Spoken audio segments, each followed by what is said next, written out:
Stop for a second. Look at your life right now. The open tabs in your browser. The unread messages waiting for your attention. The half-finished projects collecting dust. The goals you wrote down last January that somehow feel further away today than the day you wrote them.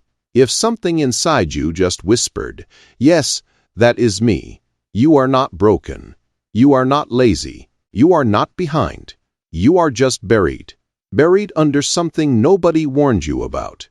Buried under the quiet belief that the more complicated your life looks, the more meaningful it must be. Buried under the idea that if you are not constantly juggling, optimizing, hustling, and stacking new strategies on top of old ones, you must be falling behind.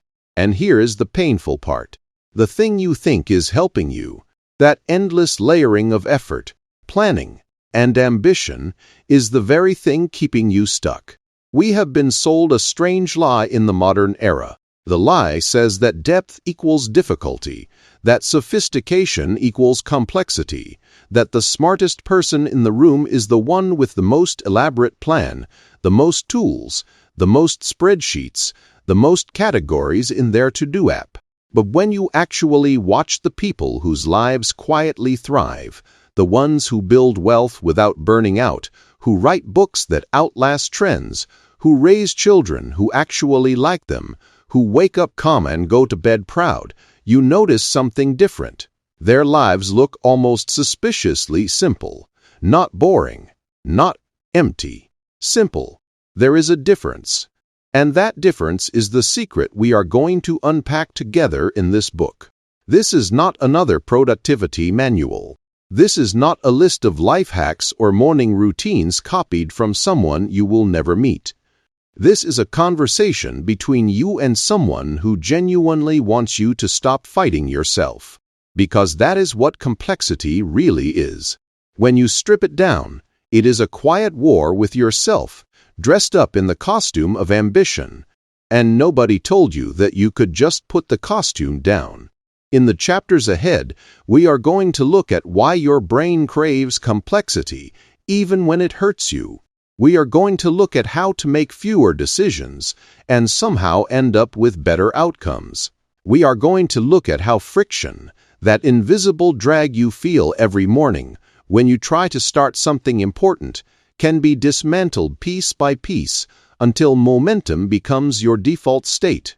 We are going to look at money, relationships, attention, identity, and the strange way that owning less stuff, less opinions, less obligations, less noise, gives you more of the one thing you actually want, which is freedom. But before we go further, I want you to hear something that took me far too long to learn. Your life is not hard because you are not trying hard enough. Your life is hard because you have been trying at too many things in too many directions, with too much noise crowding out the signal. The exhaustion you feel is not a sign you need to push harder. It is a sign you need to choose better. And choosing better is what simplicity actually means. Not less ambition, not less love, not less curiosity, just less clutter wrapped around the things that matter. So take a breath. Loosen your shoulders. We are going to walk through this together. By the end, I hope you will see that the life you have been chasing is not waiting on the other side of more effort. It is waiting on the other side of less interference. Let us begin. Chapter 1. Strip away the illusions and see what is actually there.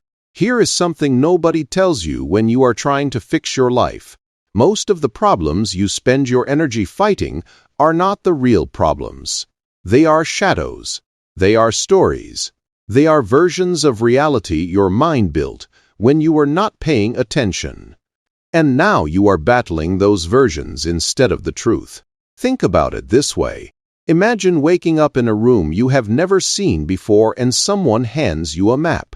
You spend the next 10 years navigating that map, planning routes, building strategies, working around obstacles drawn on the paper. Then one day, you look up from the map and realize the room you are standing in looks nothing like what you have been studying. The walls are in different places. The doors are somewhere else. The exit you have been searching for is 2 steps to your left, and it always was. That is what living without clarity feels like. You are not failing.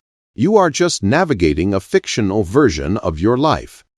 Before you can simplify anything, you have to learn how to actually see. And I do not mean see with your eyes.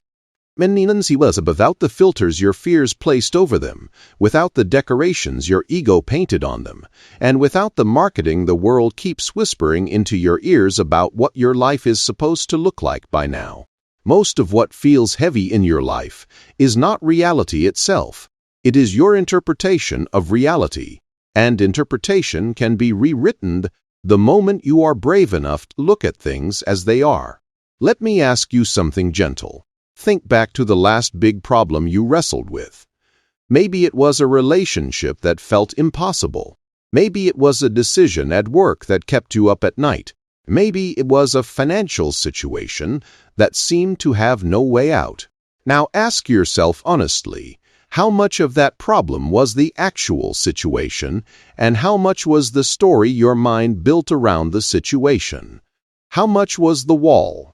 And how much was the imagined wall behind the wall and the imagined wall behind that one? When we are stressed, our minds become factories of fictional obstacles.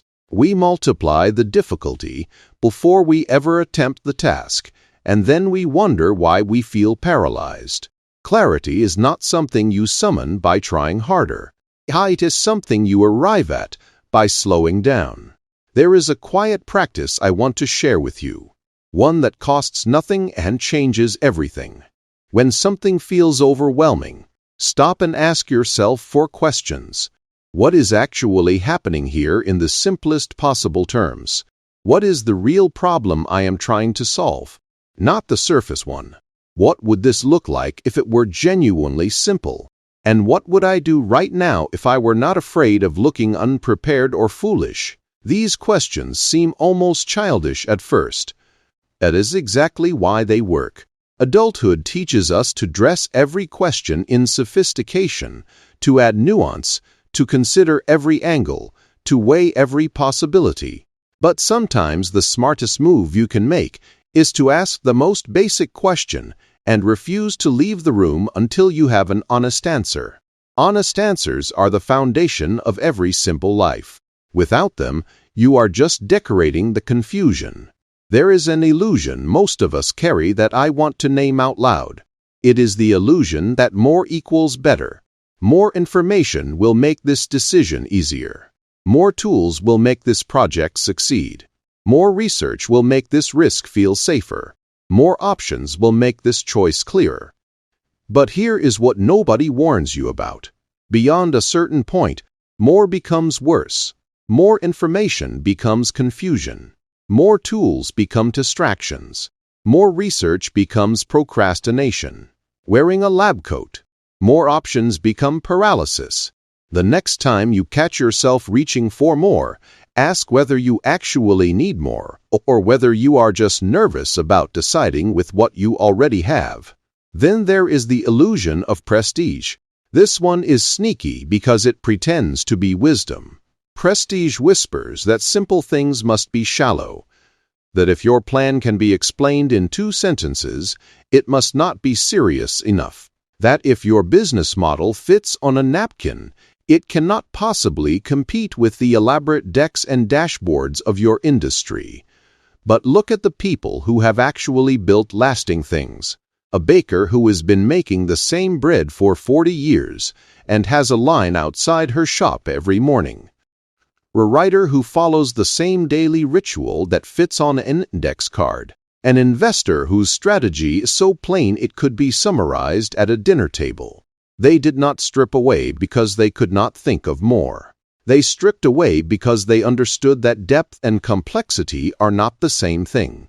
Depth is when something simple goes very, very far. Complexity is when something shallow tries to look impressive. And finally, there is the illusion of timing, the one that exhausts us most.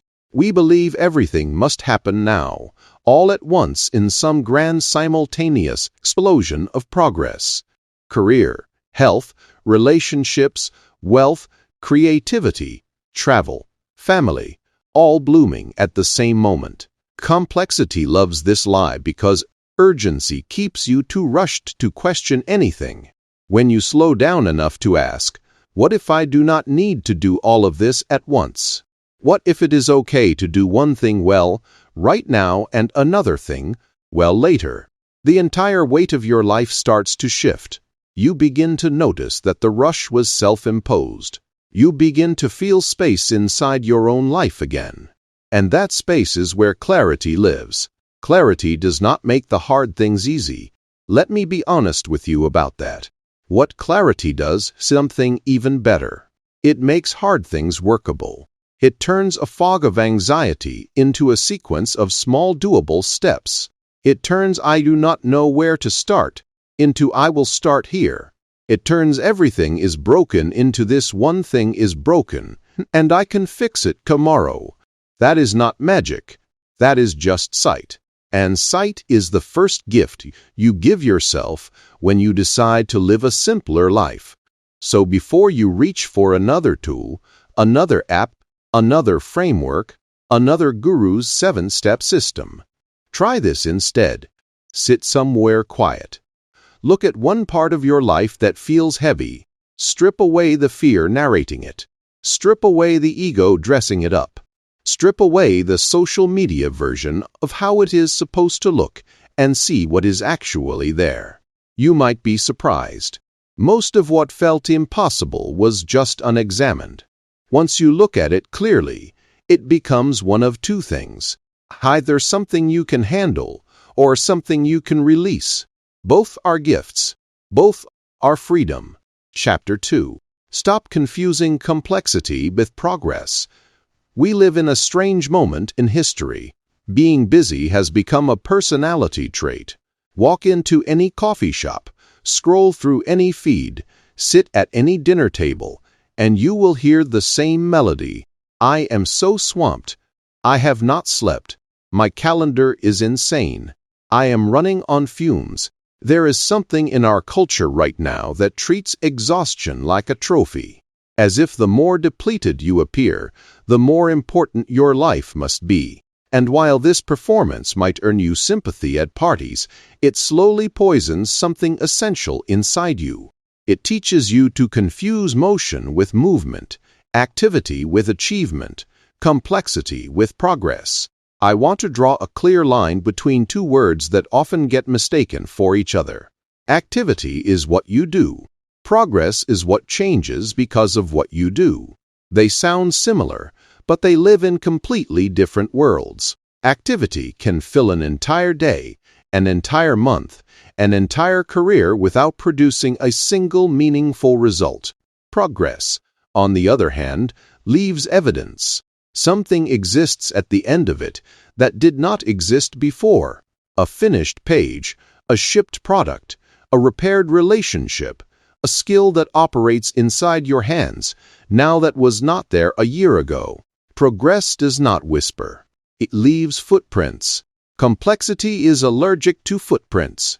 Complexity wants you to keep moving, keep adjusting, keep refining, keep planning, keep tweaking, but never quite finish. Because the moment you finish, complexity loses its grip on you. Completion forces a pause, and complexity hates pauses.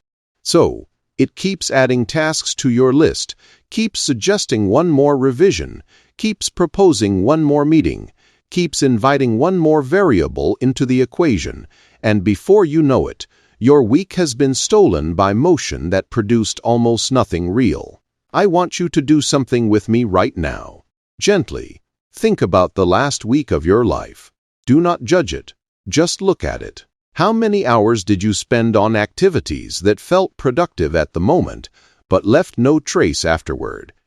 How many emails did you compose that did not move a single thing forward?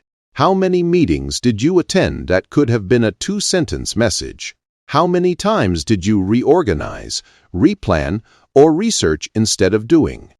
This is not an accusation. It is an invitation. Because what most people call burnout is not really from working too hard. It is from working hard at the wrong things and getting nothing back in return. The body can handle effort. The soul cannot handle effort. Heck goes nowhere. Here is something worth sitting with. Complexity often feels productive precisely because it engages the mind. Your brain loves variables, frameworks, layers, and intellectual movement. When you build a 15-step plan for a project, your brain rewards you with a small dopamine hit. Look at this beautiful structure I made. Look at how thorough I am. Look at how prepared I am becoming. But preparation without action is just intellectual decoration. It feels like work. It looks like work, but nothing real is being built. Meanwhile, the person 2 streets over is doing the simple version of your idea imperfectly, slowly, but every day. And in 6 months, they will have a finished thing, while you will have a perfectly organized folder of plans. There is a reason people choose complexity over simplicity, and it is tender enough that I want to say it carefully. Complexity protects the ego. When your plan is incredibly elaborate, you have a built-in explanation for why it has not worked yet. It is complicated. There are so many moving parts. I am still optimizing. A simple plan offers no such cushion. If your plan is 2 steps and you did not do them, there is nowhere to hide. The bottleneck is right there looking at you in the mirror. That is terrifying and honest. And ultimately, that is why simplicity is so much harder than it looks. Simple paths leave you nowhere to disappear. Look at how this plays out in the world around you. A massive company restructures its strategy for the 5th time in 2 years, hiring consultants, holding offsites, drawing org charts in 3 colors. Meanwhile, a small competitor with 1 clear product and 1 clear promise quietly takes their customers. A person enrolls in their 7th course on starting a side business, downloads 4 new project management apps, joins 3 accountability groups, and a year later still has not sold anything to anyone. Meanwhile, someone else with no apps and no courses launched a tiny offer to 10 people they knew and built a real income from it. The difference is not talent. It is not intelligence. It is that one of them was performing readiness, while the other was practicing arrival. Progress lives in one question, and I want you to memorize it. What is the next single action that moves this forward? Not the next 10 actions, not the perfect action, not the optimized action, the next single one. That question is a knife through complexity. It refuses to let you hide behind planning. It refuses to let you confuse research with results. It pulls you out of the comfortable cloud of thinking and drops you into the slightly uncomfortable ground of doing. And doing, even imperfect doing, is where every meaningful change in your life will come from. Think about the fields where mastery is undeniable. A dancer who has been training since childhood does not have a complicated routine. They have a few movements they have done 0 times. A surgeon does not have a chaotic process. They have a clean sequence they have practiced into reflex. A grandmother who makes the soup everyone in the family begs for does not follow a 30-ingredient recipe. She has 6 ingredients and 40 years of feel. Mastery is what happens when the simple is repeated with patience. Complexity is what happens when patience runs out and you start adding things to compensate. Now let us bring this home. Look at the goals you say you care about. Your health, your finances, your craft, your relationships. Ask yourself gently and honestly, where are you adding complexity? Because the simple version feels too exposed. You do not need an elaborate system to be healthier. You need to eat real food and move your body. You do not need a complicated wealth strategy. You need to spend less than you earn, save consistently, and let time do its work. You do not need a sophisticated approach to friendship. You need to call people, show up when it matters, and listen when they speak. These are not naive. They are true, and they are hard. not because they are complicated, but because they leave no room for excuses. I am not telling you to throw away nuance. Life has texture, and that texture matters. What I am telling you is to stop measuring your progress by how complicated your effort looks. The world will applaud you for looking busy. The world will praise you for having a packed schedule. The world will admire your color-coded calendar. But the world will not give you back the years you spent performing instead of building. Only you can decide to stop confusing one for the other. And a day you do, something quietly shifts inside you. The exhaustion eases, the fog lifts, and you begin to taste what real progress feels like. Not louder, not flashier, just real. Compounded simplicity is one of the most underrated forces in human life. It looks unimpressive in the short term and undeniable in the long term. Most people quit before the compounding kicks in because the early months look like nothing is happening. But the seeds are doing their quiet work underground. Trust that work. Trust the slowness. Trust the smallness. Because while complexity is busy impressing the crowd, simplicity is busy impressing time. And time, my friend, is the only judge that matters. Chapter 3. Teach your mind to walk the simple path. There is something honest I need to share with you before we go any further. Your mind, as brilliant as it is, will not choose simplicity on its own. It is wired against it. Left to its own devices, your mind will reach for the complicated option every single time, not because complexity is better, but because complexity feels safer. And until you understand why your own brain works against your peace, you will keep wondering why simple solutions slip through your fingers even when they are sitting right in front of you. Here is the uncomfortable truth. A complicated plan gives your ego a place to live. If your strategy has 17 variables, 8 contingencies, and 4 backup options, you have built a beautiful fortress against failure. Because if it does not work, you have 1,000 explanations ready. The market shifted. The timing was not right. We were still refining the approach. There are too many moving parts. Complexity gives you a cushion to fall into. A simple plan, though, a simple plan strips you naked. If you say, I will write 1 page a day for a year, and a year later there is no book, there is nowhere to hide. The plan was simple. The execution was you. And that vulnerability is exactly why most people unconsciously avoid simple paths even when they desperately want simple lives. Choosing simplicity is not lazy. It is not cutting corners. It is not dumbing things down. Choosing simplicity is one of the most courageous things a human being can do because it means removing the excuses you have been carrying around like emotional armor. And when the armor comes off, what is left is just you, your effort, and the truth of your results. That is hard. That is humbling. And that is where real growth begins. So, how do you actually train your mind to walk this path? It starts with a skill I want you to practice gently this week. The skill of constraint. A constraint is the deliberate act of limiting your options. Most people think freedom comes from having more choices, but anyone who has ever stood paralyzed in front of the 30-page restaurant menu knows that is not quite true. Too many choices do not expand you, they flatten you. Constraint is when you say to yourself, I am going to try this one approach for the next 30 days, and I am not going to switch, tweak, or compare it to other approaches until that month is finished.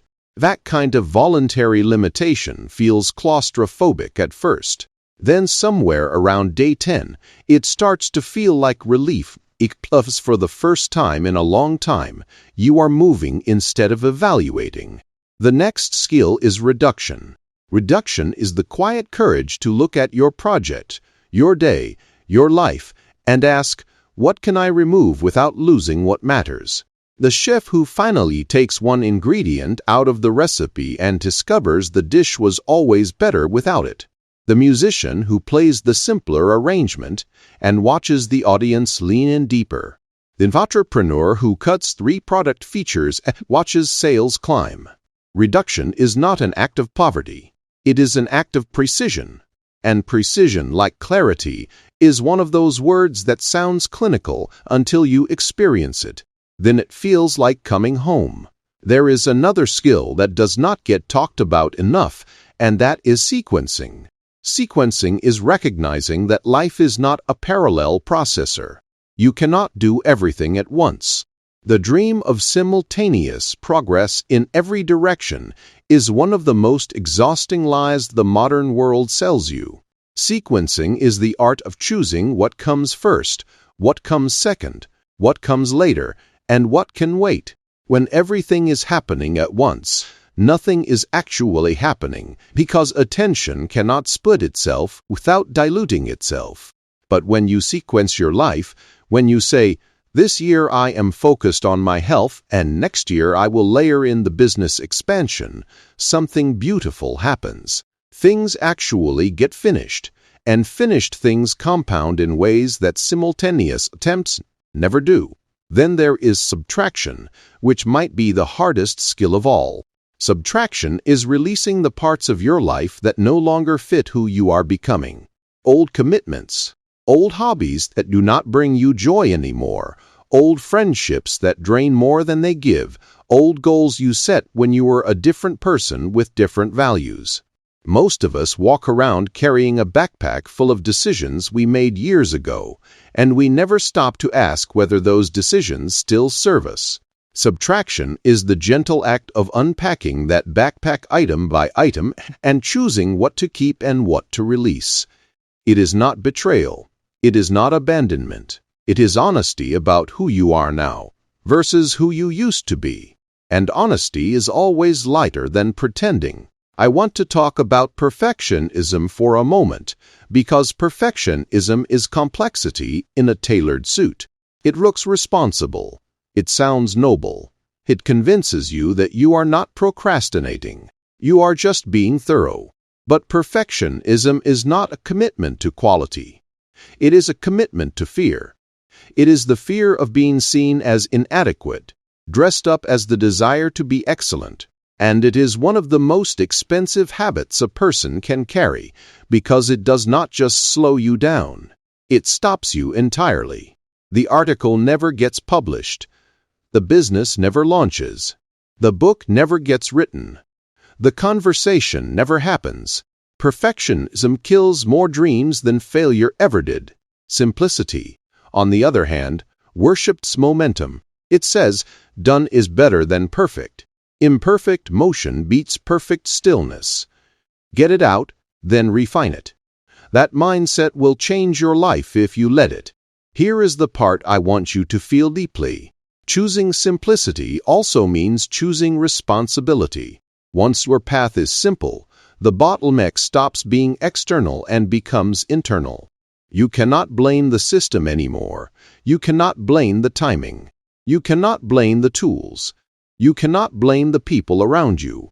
When the path is clear and you did not walk it, the reason is you. And that takes real emotional strength to accept. Most people are not ready for that level of ownership, which is why they keep their plans intentionally complicated. As long as the path is messy, the failure is shared. The moment the path is clean, the failure is yours alone. And so is the success. This is why training your mind for simplicity is not just an intellectual exercise. It is an emotional one. It requires you to develop the capacity to sit with discomfort.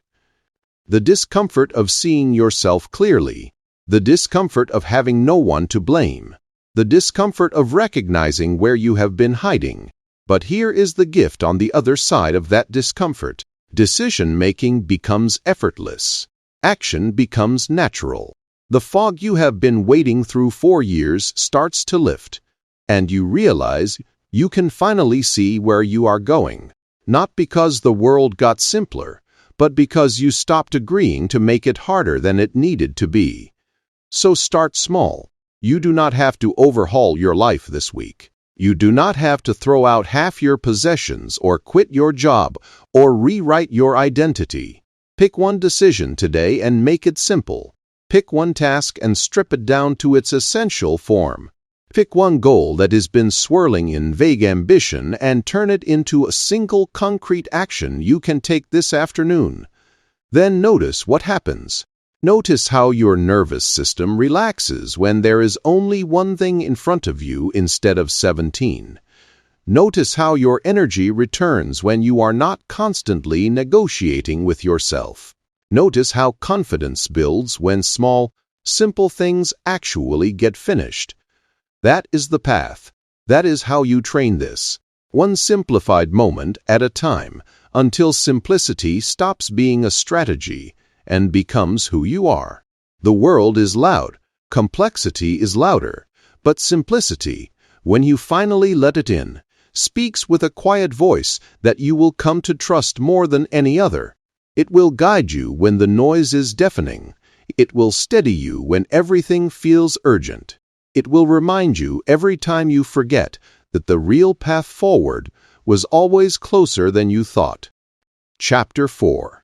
Fewer choices, stronger moves. I want to share something with you that might explain why you felt so drained lately, even on days when you did not accomplish much. It is not laziness. It is not weakness.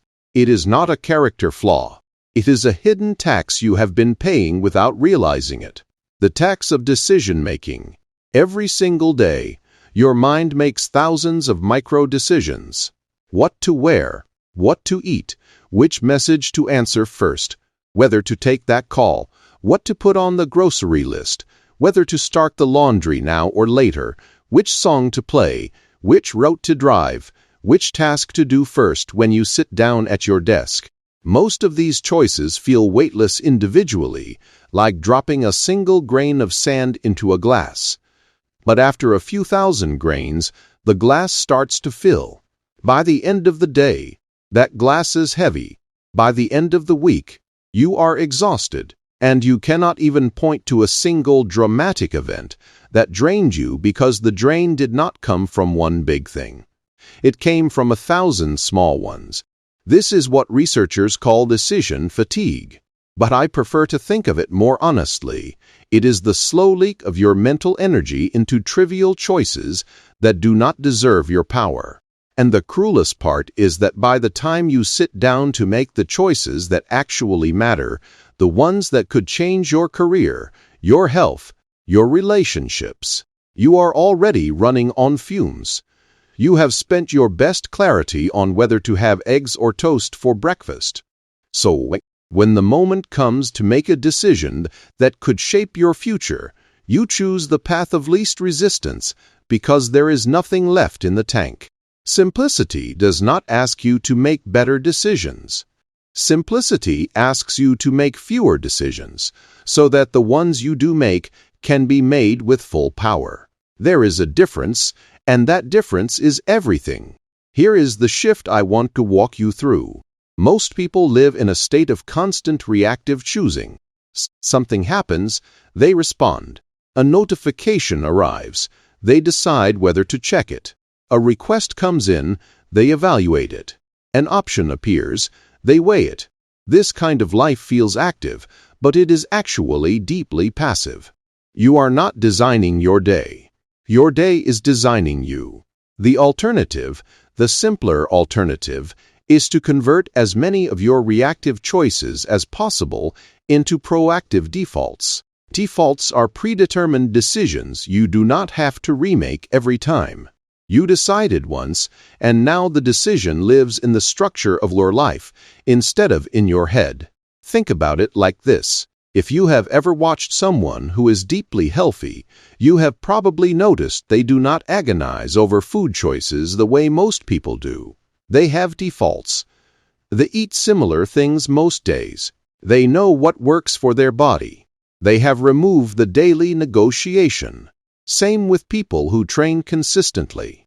They do not wake up wondering if today is a workout day. They know the day is the workout. Same with deeply productive people. They do not decide each morning when to do their important work. The block is already on the calendar. The decision was made months ago. Routines are not a cage. Routines are a kindness you give your future self. They protect tomorrow, you from having to negotiate with yourself when tomorrow you is tired. They lock in your good intentions before life has a chance to argue with them. And the people who seem to effortlessly achieve a lot are not actually working harder than you. They have just removed the friction of constant choosing. Their lives run on rails so that their minds can focus on what is actually meaningful. There is another principle worth absorbing here, and it is the principle of voluntary constraint. The modern world keeps shouting at you that more choice equals more freedom, but your nervous system will tell you a different story if you listen. Walk into a store with 3 pairs of jeans, and you will find one in 5 minutes. Walk into a store with 300 pairs of jeans, and you will either walk out empty-handed or buy something you do not love because decision fatigue forced your hand. Constraint is not oppression. Constraint is what lets your brain breathe.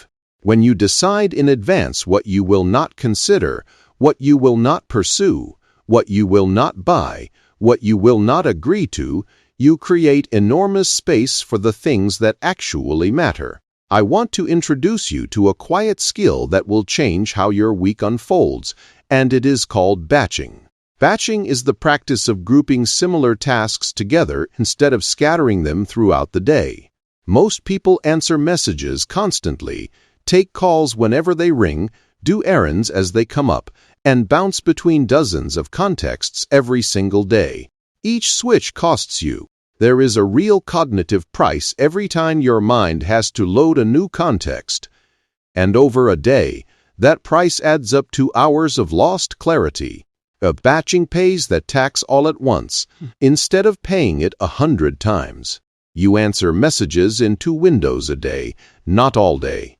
You run errands in 1 trip, not 5.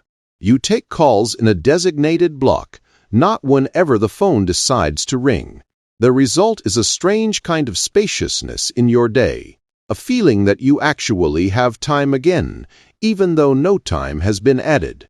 Now let us talk about the decisions that do deserve your full attention, because making fewer decisions only matters if the ones you keep are the right ones. And here is where most people get tripped up. They confuse urgency with importance. Urgency screams. Importance whispers. Urgency demands a response now. Importance just sits there quietly, compounding over time. The urgent task makes you feel busy and useful in the moment. The important task changes your life in 5 years. Almost everything that has shaped human lives for the better, deep relationships, mastered skills, built businesses, healthy bodies, was never urgent. It was important. And the difference between the people who build remarkable lives and the people who do not often comes down to whether they could resist the urgent enough to honor the important.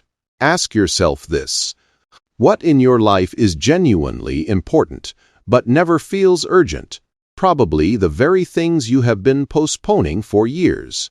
The book you have been meaning to write, the conversation you have been meaning to have, the skill you have been meaning to learn, the body you have been meaning to take care of. These things never demand your attention with a ringing phone or a flashing notification, which is exactly why they get neglected.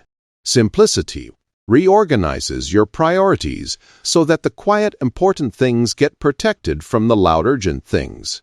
Without that protection, the loud will always win, and you will wake up at 60, wondering where your life went.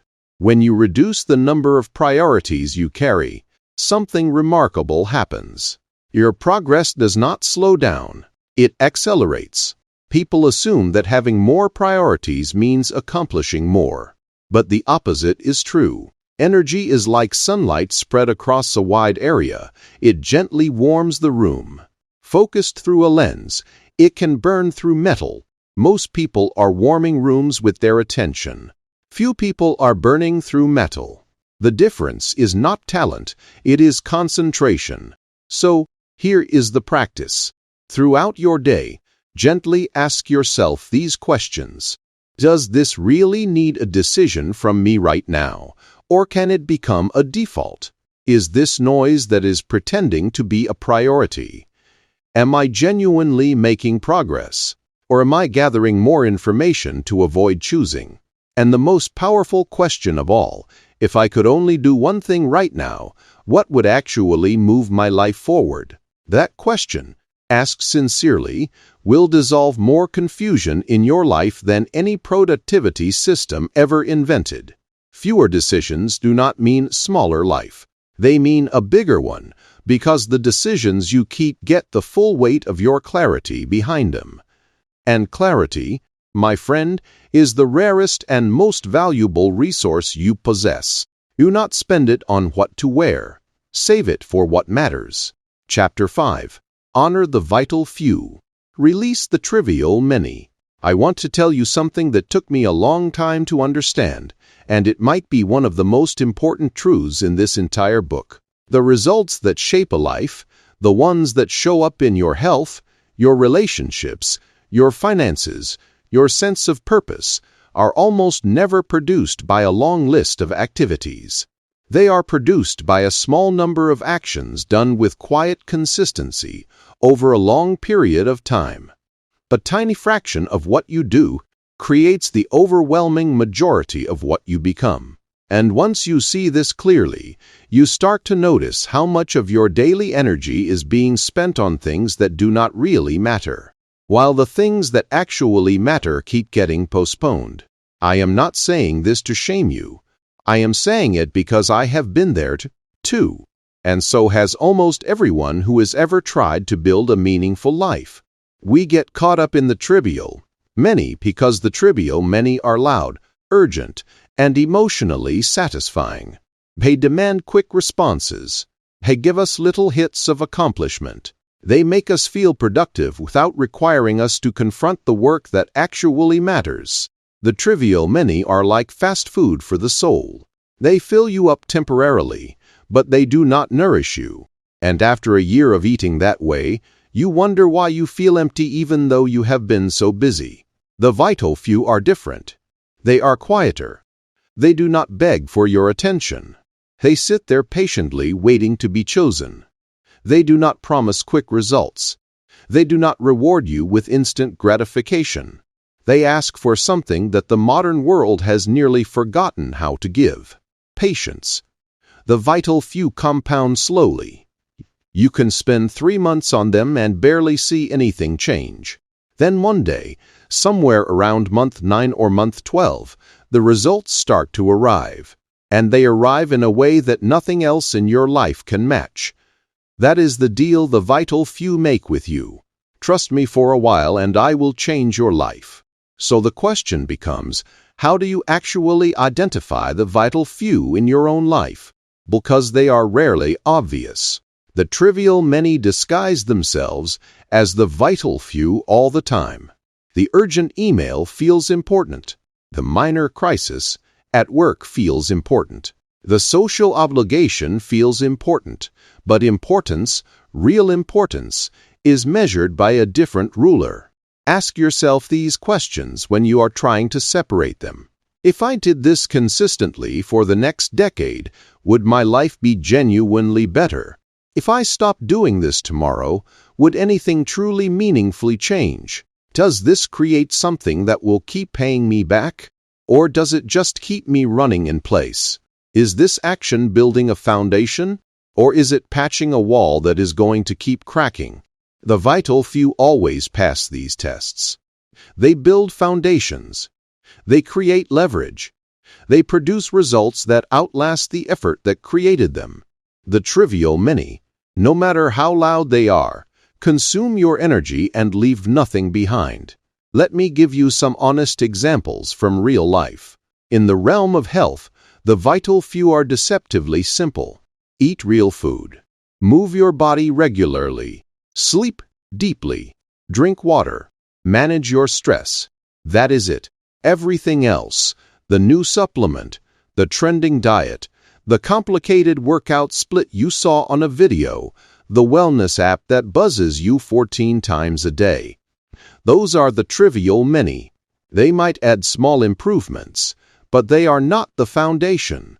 The foundation is the boring stuff your grandmother probably told you, and it still works. In the realm of work, the vital few might be developing a rare skill, doing deep work without interruption, and nurturing a small number of genuine professional relationships.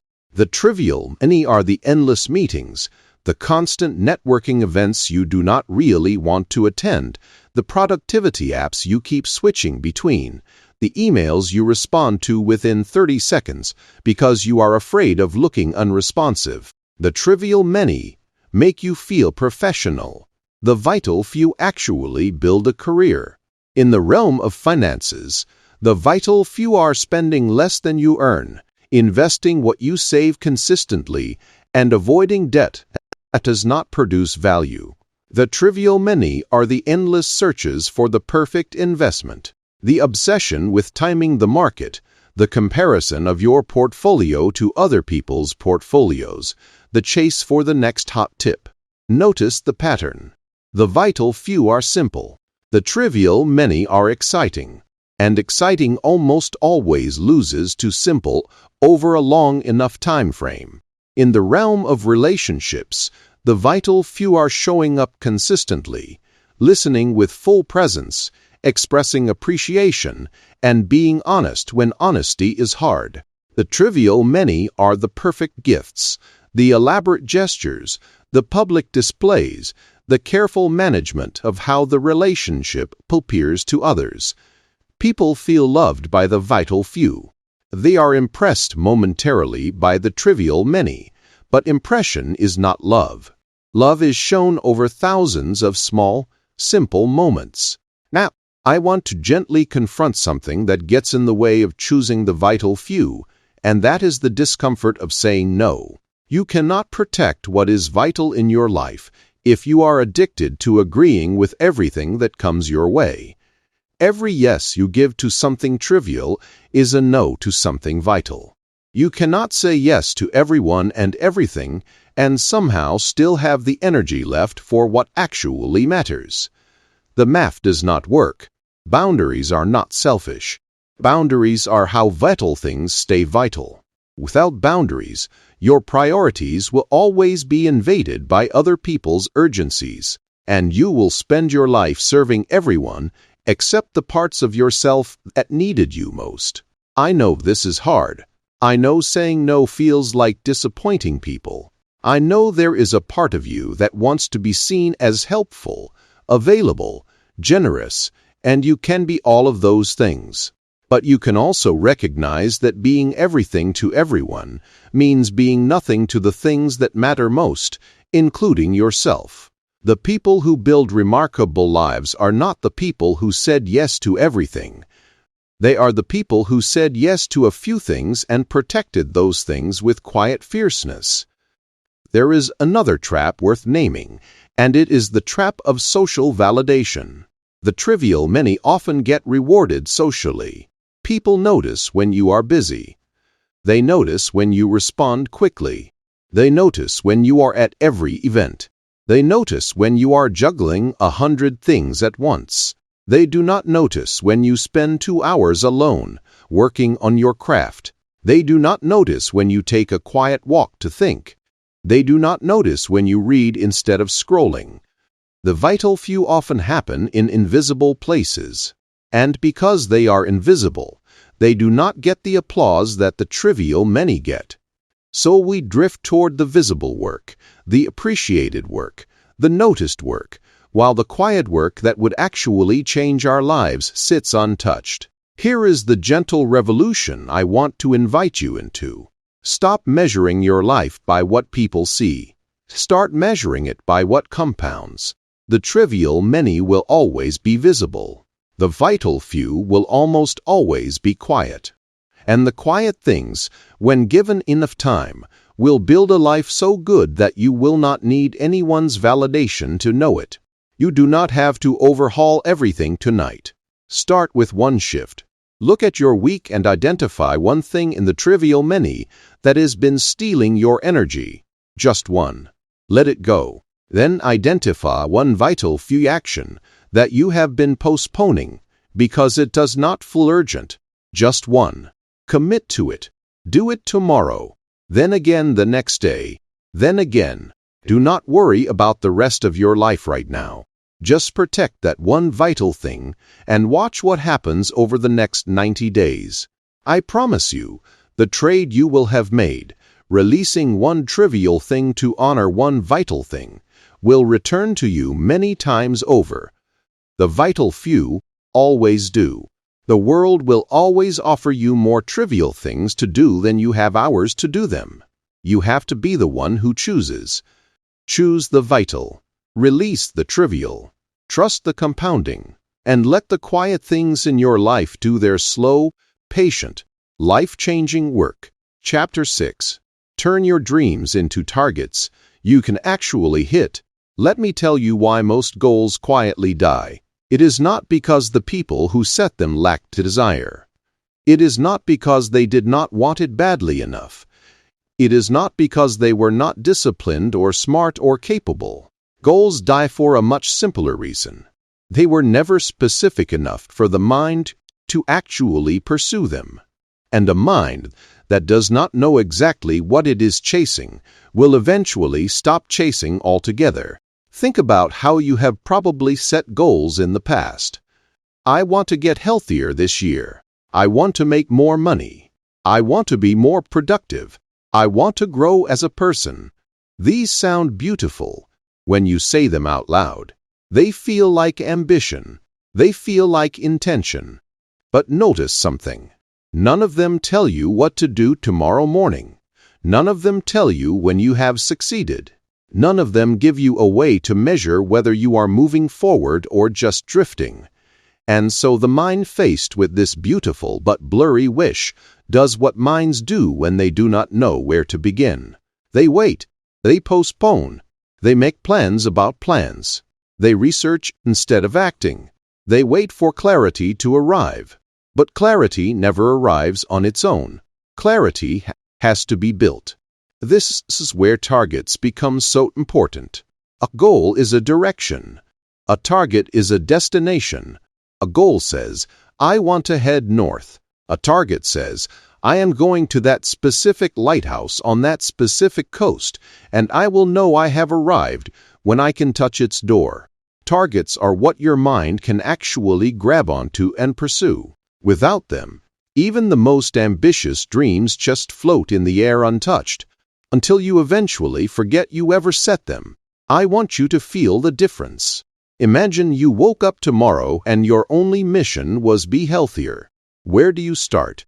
Do you go for a walk, eat differently, stretch, read about nutrition, sleep more? The choices are infinite, which means action becomes nearly impossible.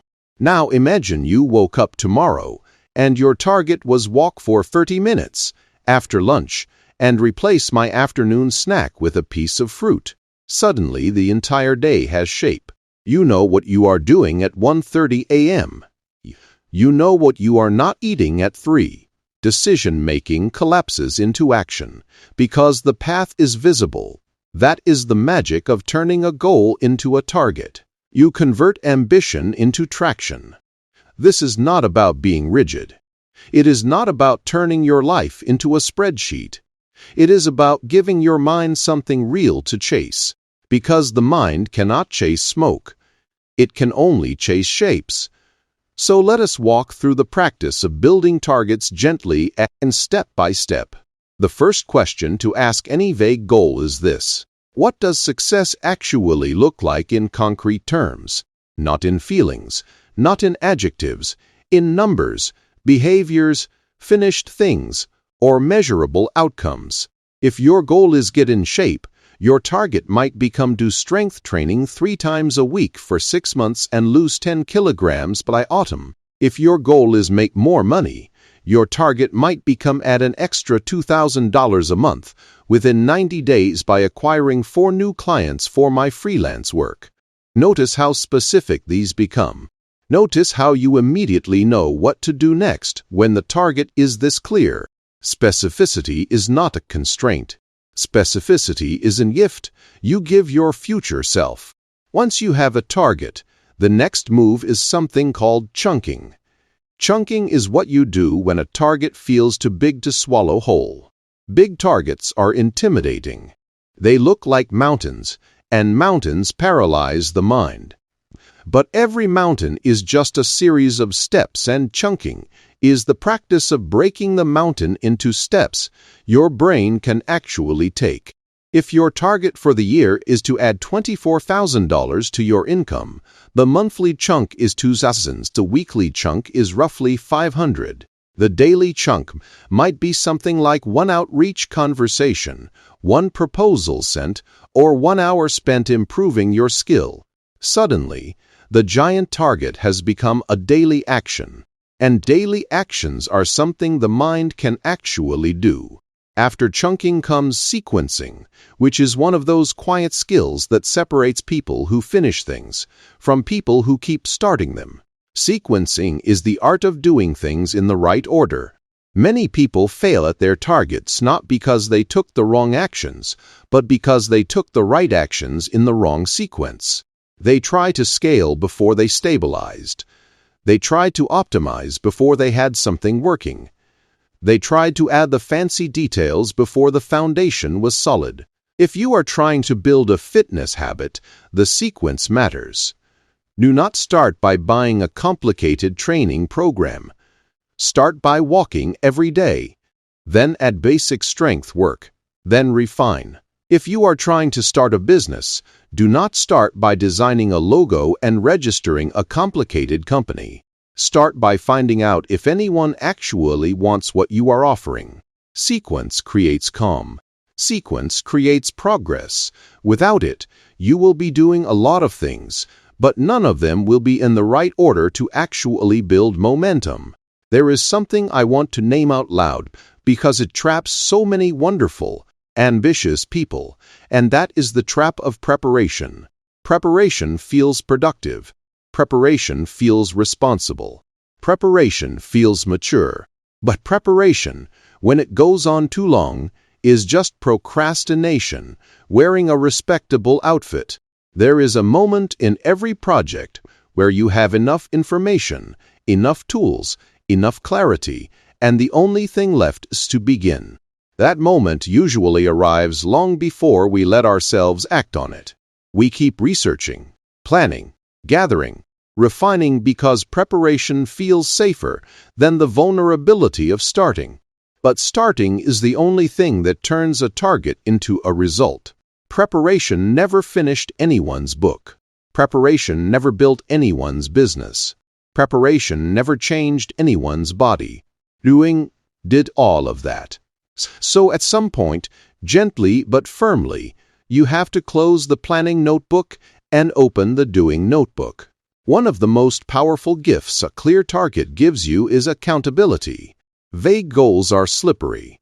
You cannot really fail at being more productive because you can always claim you are trying.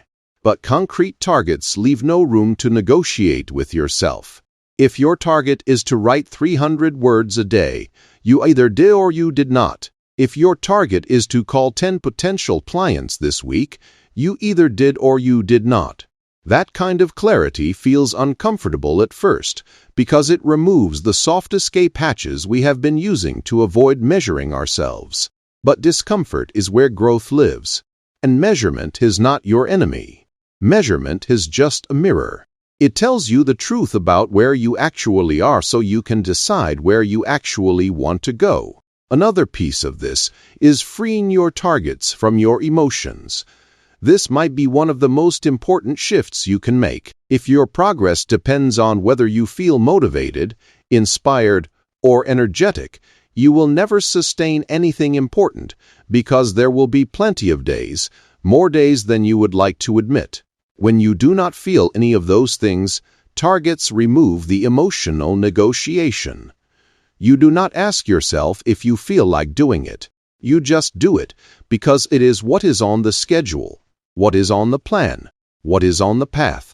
Motivation becomes irrelevant. The path becomes the priority. And ironically, by removing the dependence on feelings, you build the kind of consistency that eventually generates real feelings of pride, momentum, and confidence. I want to be honest with you about something. Turning goals into targets is not always emotionally easy. There is something almost romantic about keeping your dreams vague. As long as they stay vague, they can stay perfect in your imagination. The moment you make them specific, you have signed up for the possibility of falling short. You have made a promise to yourself that you might not keep. And that scares us often more than we realize. So, we keep the dreams floating, beautiful and untouched, because untouched dreams can never disappoint us. But here is the truth. Untouched dreams also never come true. The only way a dream becomes real is by stepping out of its perfect cloud and into the imperfect ground of execution. That step is brave. That step is uncomfortable. And that step is the only one that matters. So here is what I want you to try. Pick one goal you have been carrying around for a while. Just one. Look at it gently. Then ask yourself, what would the target version of this look like? Write it down. Make it specific. Make it measurable. Make it real. Then break it into a monthly chunk, a weekly chunk, and a daily action. Do not try to do this with every goal in your life right now. Just one. Watch what happens when a single vague dream becomes a single concrete target. You will feel the air change. You will feel the next step become visible. And once you have experienced that with one goal, you can do it with the next and the next, until your entire life is built on targets you can actually hit instead of dreams you keep postponing. Dreams inspire. Targets operationalize. Both have a place. But if you only ever live in the dream and never step into the target, you will spend your life imagining a version of yourself you never actually became. And that more than failure is what most people grieve when they look back on their lives. Not what they tried and did not accomplish, but what they never tried at all. Targets are how you make sure that will not be your story. Chapter 7. Smooth the path so you stop fighting yourself. There is a quiet truth that almost nobody tells you about progress, and once you understand it, it will change how you approach almost everything in your life. Here it is. Most of what makes things hard is not the thing itself. It is the friction surrounding it. The actual core task, exercising, writing, working on the business, having the conversation is usually not as hard as we tell ourselves. What is hard is everything around it. The setup, the preparation, the transitions, the decisions, the interruptions, the emotional residue, the distractions, the clutter. All of these are forms of friction, and friction is what makes consistency feel impossible, even when the task itself is simple. Most people, when they struggle with consistency, assume they need more willpower. They blame themselves for being undisciplined. They search for motivation videos, accountability partners, mindset shifts, anything that will help them push harder through the resistance. But here is what I have learned, and what I want to share with you with kindness. You do not need more willpower, you need less friction. The smartest, happiest, most consistent people in any field are not the ones with superhuman discipline. They are the ones who designed their lives so that the right things were easier to do and the wrong things were harder. That is it. That is the entire secret. Imagine two people who both want to read more. The first one keeps the book in a stack in the closet, has a phone next to the bed, leaves the television on as background noise, and tells themselves every night that they should be reading. After a week, they have read 3 pages, and they feel like a failure. The second person puts the book on the pillow, charges the phone in another room, leaves a soft lamp on by the bed, and never turns on the television in the bedroom. They read every night without trying. The difference between these two is not character, it is friction. One person made reading hard, the other made it easy. Both got exactly what their environment was designed for. This is what most productivity advice misses. It treats your willpower as the variable. But your willpower fluctuates wildly. Some days, you have plenty, other days, you barely have any. The environment, on the other hand, is stable. The environment works whether you are inspired or exhausted. The environment shapes you even when you are not paying attention. So if you want to build a life of consistency, you have to stop relying on the unreliable thing and start designing the reliable thing. Let us walk through the different kinds of friction because once you see them, you can start dismantling them one at a time, gently and patiently. The first kind is physical friction. Your environment is the most powerful system you live inside every day, and you barely notice it.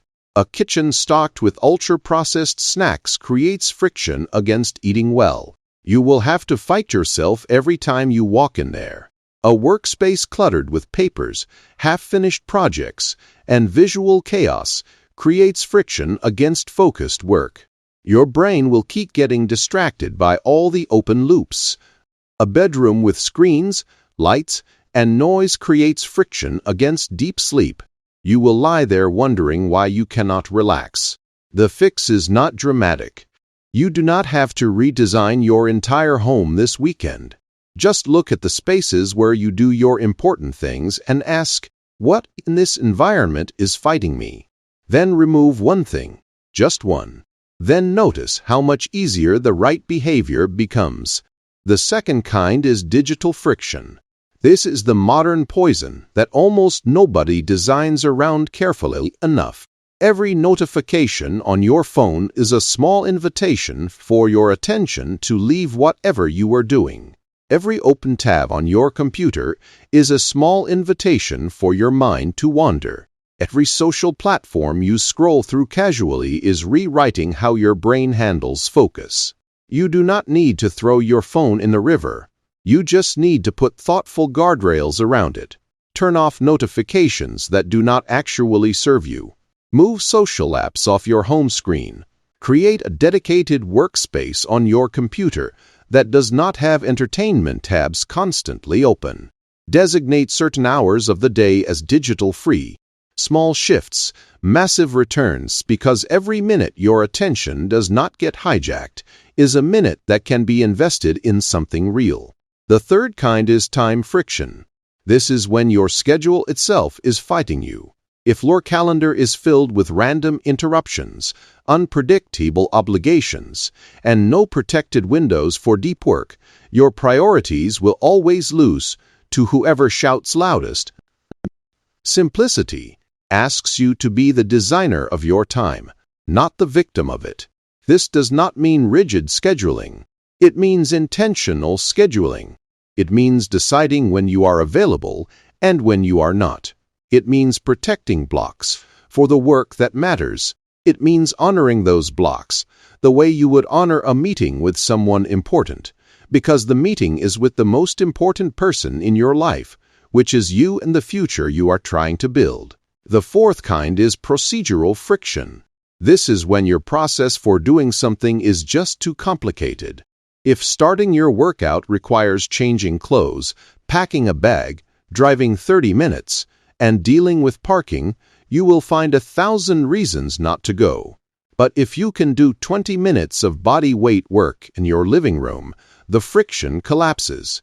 If writing requires the perfect software, the perfect playlist, the perfect mindset, and a 3-hour block, you will never write.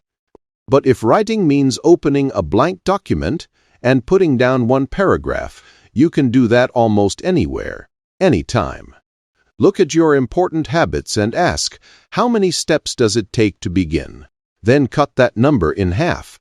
Then cut it in half again, because the easier something is to begin, the more often it will happen. The fifth kind, and this is the one most people do not see, is emotional friction. This is the internal resistance that makes a task feel heavier than it actually is. It is the perfectionism that whispers, "You are not ready yet." It is the fear that says, What if you fail? It is the shame that murmurs, "Who do you think you are to try this?" Emotional friction often hides as logical reasoning, but it is really just unprocessed feelings dressed up as practicality. The way to dissolve emotional friction is rarely through brute force. It is usually through making the task small enough that your fears cannot gather around it. Do not write a book. Write a sentence. Do not run a marathon. Walk to the corner. Do not transform your whole life. Just do one tiny piece of it today. Small actions slip past emotional defenses because they do not feel important enough to defend against. And once you have taken the small action, the next one gets easier. Motion dissolves resistance. The sixth kind is social friction. Some people in your life make your goals easier. Their presence is encouraging. Their values align with yours. Their energy lifts you. Other people, often without meaning to, complicate everything. They drain your bandwidth with constant drama, demand your attention with manufactured urgencies, or quietly undermine your direction with their doubts. You do not have to cut these people out of your life, but you do have to create boundaries that protect your energy. Boundaries are not unkind. Boundaries are how you stay available for the people and pursuits that matter most. And finally, there is identity friction. This is the gap between who you are now and who you are trying to become. And it can be the heaviest friction of all. If you still see yourself as someone who does not follow through, every attempt to follow through will feel like swimming against your own current. If you still see yourself as someone who is not a writer, every word will feel like pretending. Identity quietly shapes everything. The good news is that identity is malleable. It shifts through small acts of evidence. Each time you take a tiny action aligned with who you are becoming, you whisper to yourself, "Maybe this is who I am." Repeat that enough times, and the new identity takes root. Then the old friction dissolves on its own. I want to invite you into a gentle practice this week. Pick one area of your life that has been heavier than it needs to be. Look at it through this lens of friction.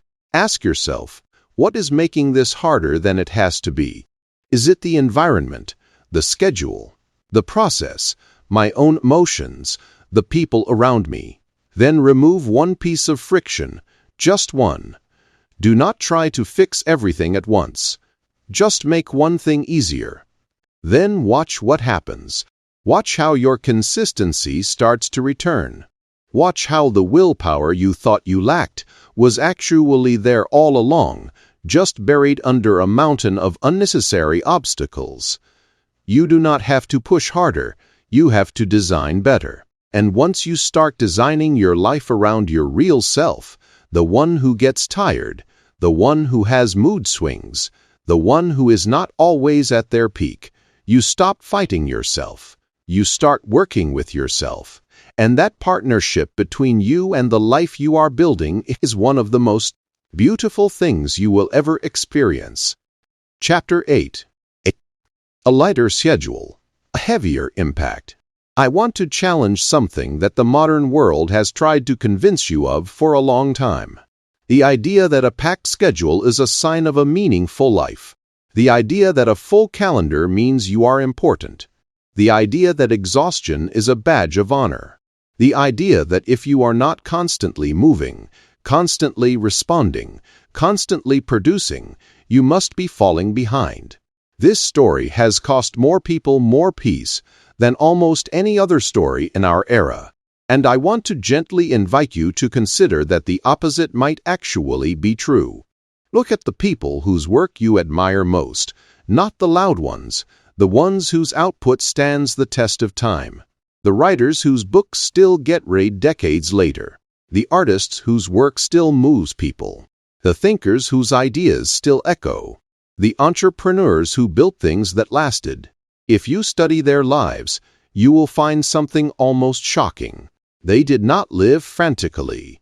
Most of them protected enormous amounts of unscheduled, unspoken for time. They worked deeply, not constantly. They thought slowly, not reactively. They moved with intention, not with the panicked rhythm of someone who is afraid of missing something. Their schedules were not full. Their lives were. There is a difference, and I want you to feel that difference. A full schedule and a full life are not the same thing. In fact, they often work against each other. The fuller your schedule gets, the less room there is for the things that actually make a life feel meaningful. Reflection, connection, creation, recovery, curiosity, spontaneity. These things require space, and space is the one thing a packed schedule never has. Here is a principle that took me years to truly understand. Work expands to fill the time you give it. If you give yourself the whole day to write a report, it will take the whole day. If you give yourself 2 focused hours, it will somehow take 2 hours and often be better. Time pressure, when used wisely, is not cruelty. It is clarity.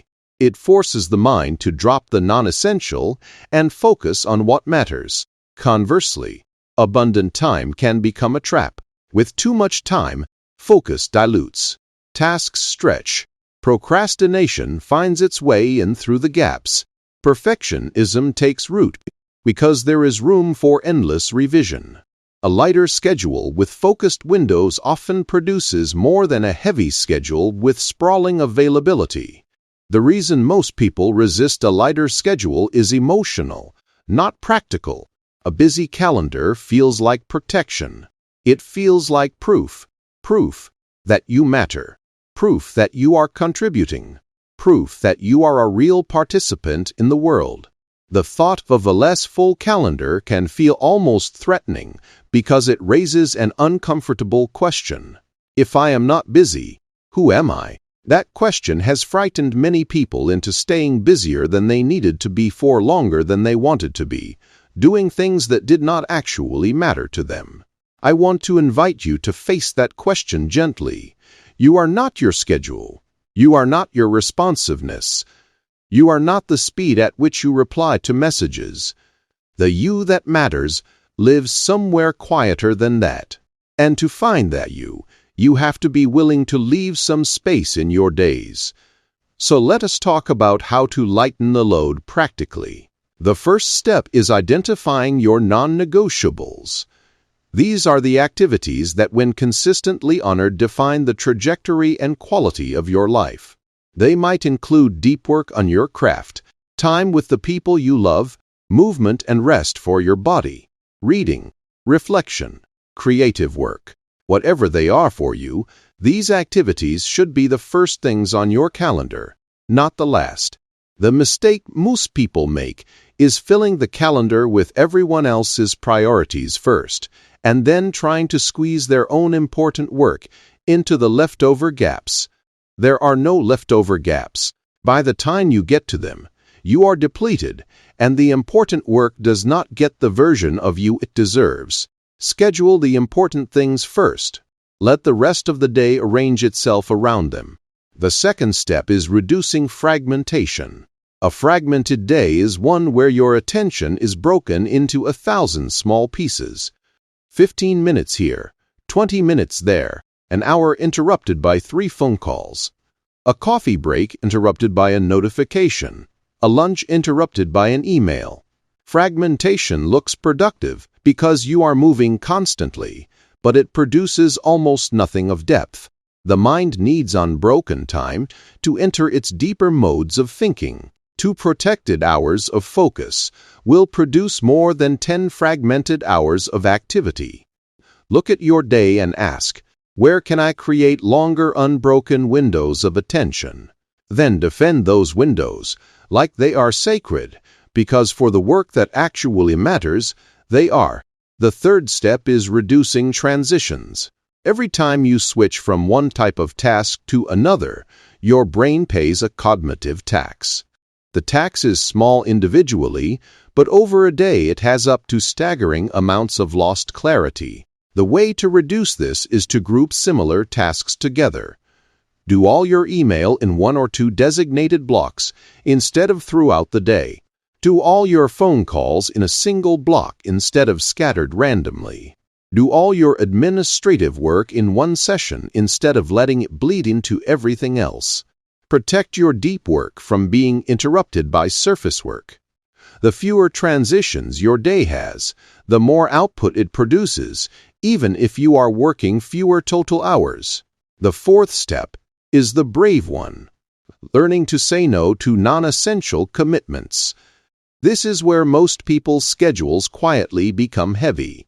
They do not say no often enough. They take on small obligations one at a time, and each one feels manageable in the moment. But together, they create a weight that crushes their week. Every yes is a no to something else. Every commitment to someone else is a withdrawal from your own bank of time and energy. Saying no is not unkind. Saying no protects your capacity to say a meaningful yes to the things that matter most. And here is the truth that took me a long time to accept. The people in your life who actually care about you will not be wounded by your boundaries. They will respect them.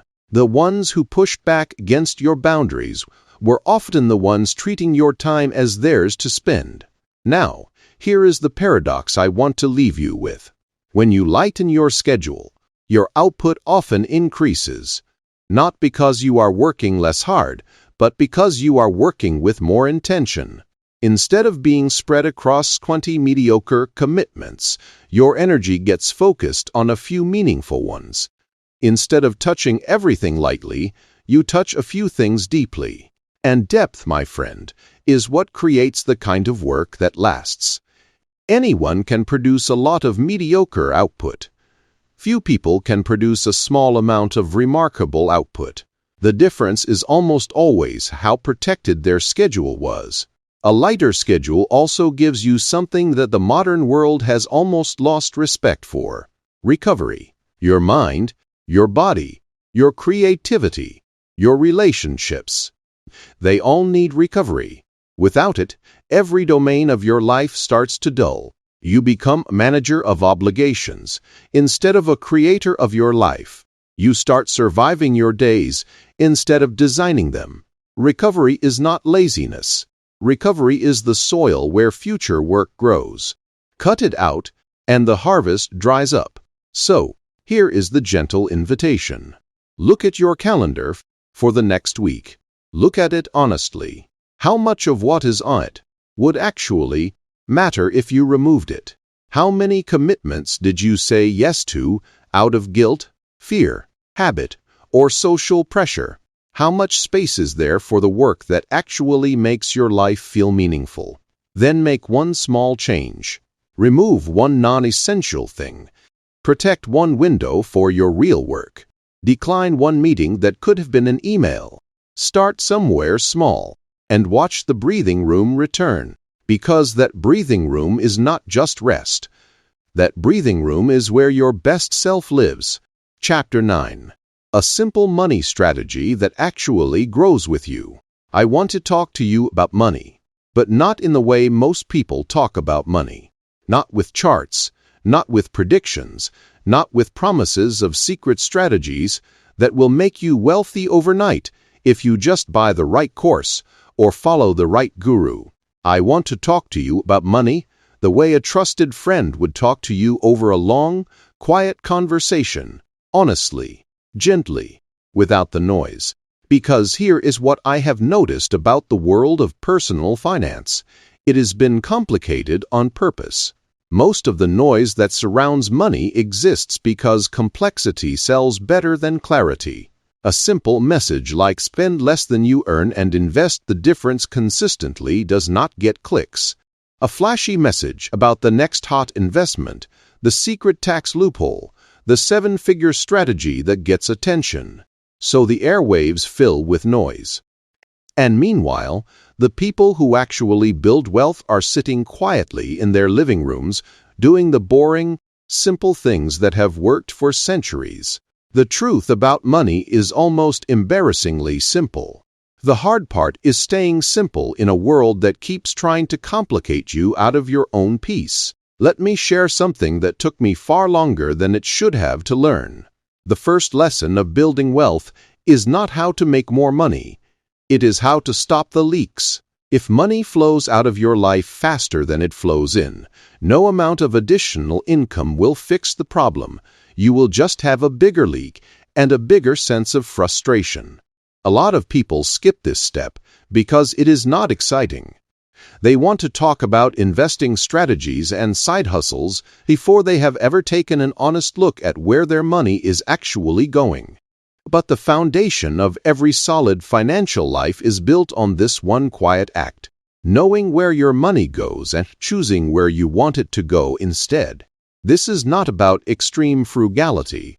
It is not about counting every coffee or feeling guilty for every meal out. It is about intentionality.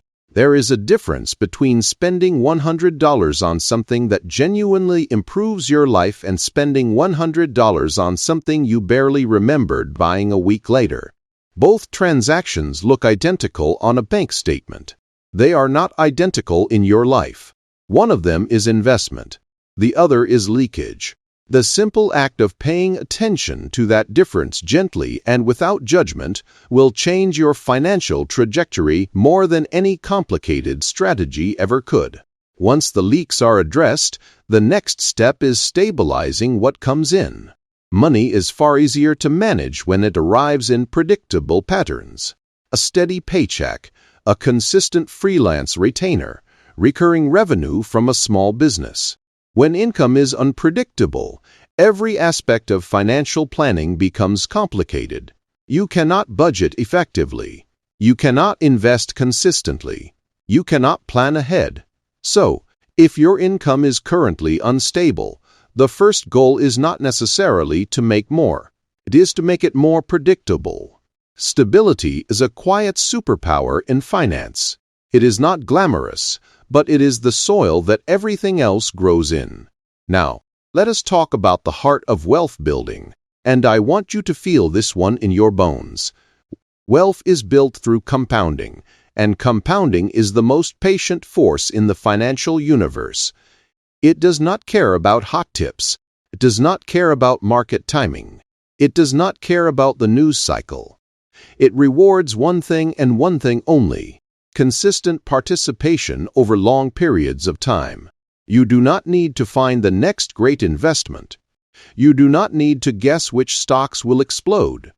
You do not need exotic strategies. You need to put money into appreciating assets regularly and then leave it alone long enough for time to do its slow, miraculous work. There are essentially three simple engines that build lasting wealth for most people. The first is owning assets that appreciate over time. The second is owning assets that generate income. The third is avoiding liabilities that drag your finances backward. That is the whole framework. Almost everything else is detail dressed up to look like wisdom. The people who quietly build wealth often have surprisingly boring portfolios. They have owned the same investments for 20 years. They did not sell when the news got scary. They did not chase the trend that everyone was talking about at the dinner party. They stayed boring, and boring made them wealthy. The people who struggle financially, on the other hand, often have hyperactive financial lives. They jump from strategy to strategy. They panic sell when markets fall and buy back when markets recover, locking in losses every cycle. They follow whatever investment influencer made the most confident video that week. They emotionally react to every headline. This is not a character flaw. The financial world is designed to provoke this kind of reactivity. But the cost of all that activity is staggering. Emotional investing is one of the most expensive habits a person can have. Simplicity in investing means setting a long-term strategy that matches your goals and timeline, and then having the courage to do nothing when the world is screaming at you to act. There is another piece of the financial picture that does not get talked about enough, and that is lifestyle creep. As people earn more, they tend to spend more. The car gets bigger. The apartment gets nicer. The vacations get fancier. The wardrobe gets more expensive. Each upgrade feels small in the moment. But together they create a financial treadmill where you have to keep running just to stay in place. The cruelest part is that lifestyle creep often happens before wealth has actually been built. So you end up looking wealthy while remaining financially fragile. Real wealth and the appearance of wealth are very different things. The first creates freedom. The second creates pressure.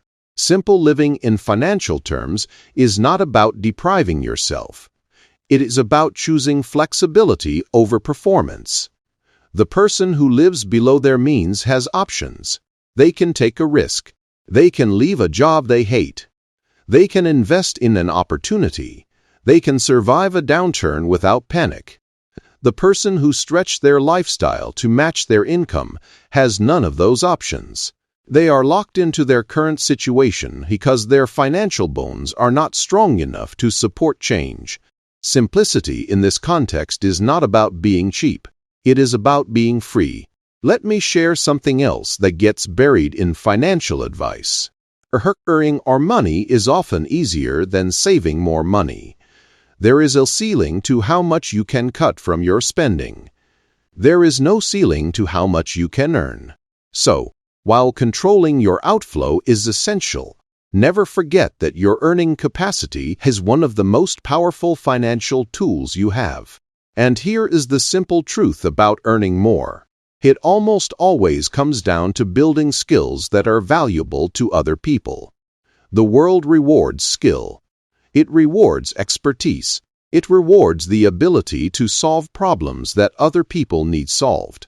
You do not need to invent something revolutionary.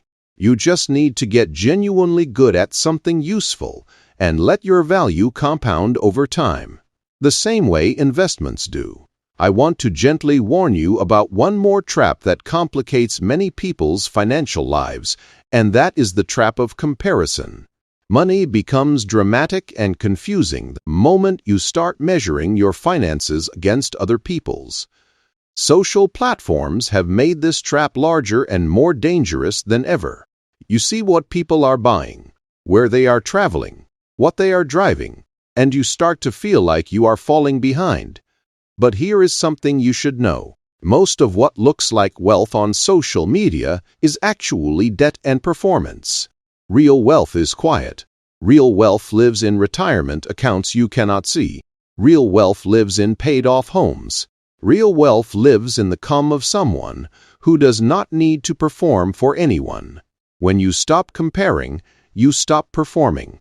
When you stop performing, you stop making financial decisions for the wrong reasons. And the moment you stop making decisions for the wrong reasons, your financial life simplifies dramatically.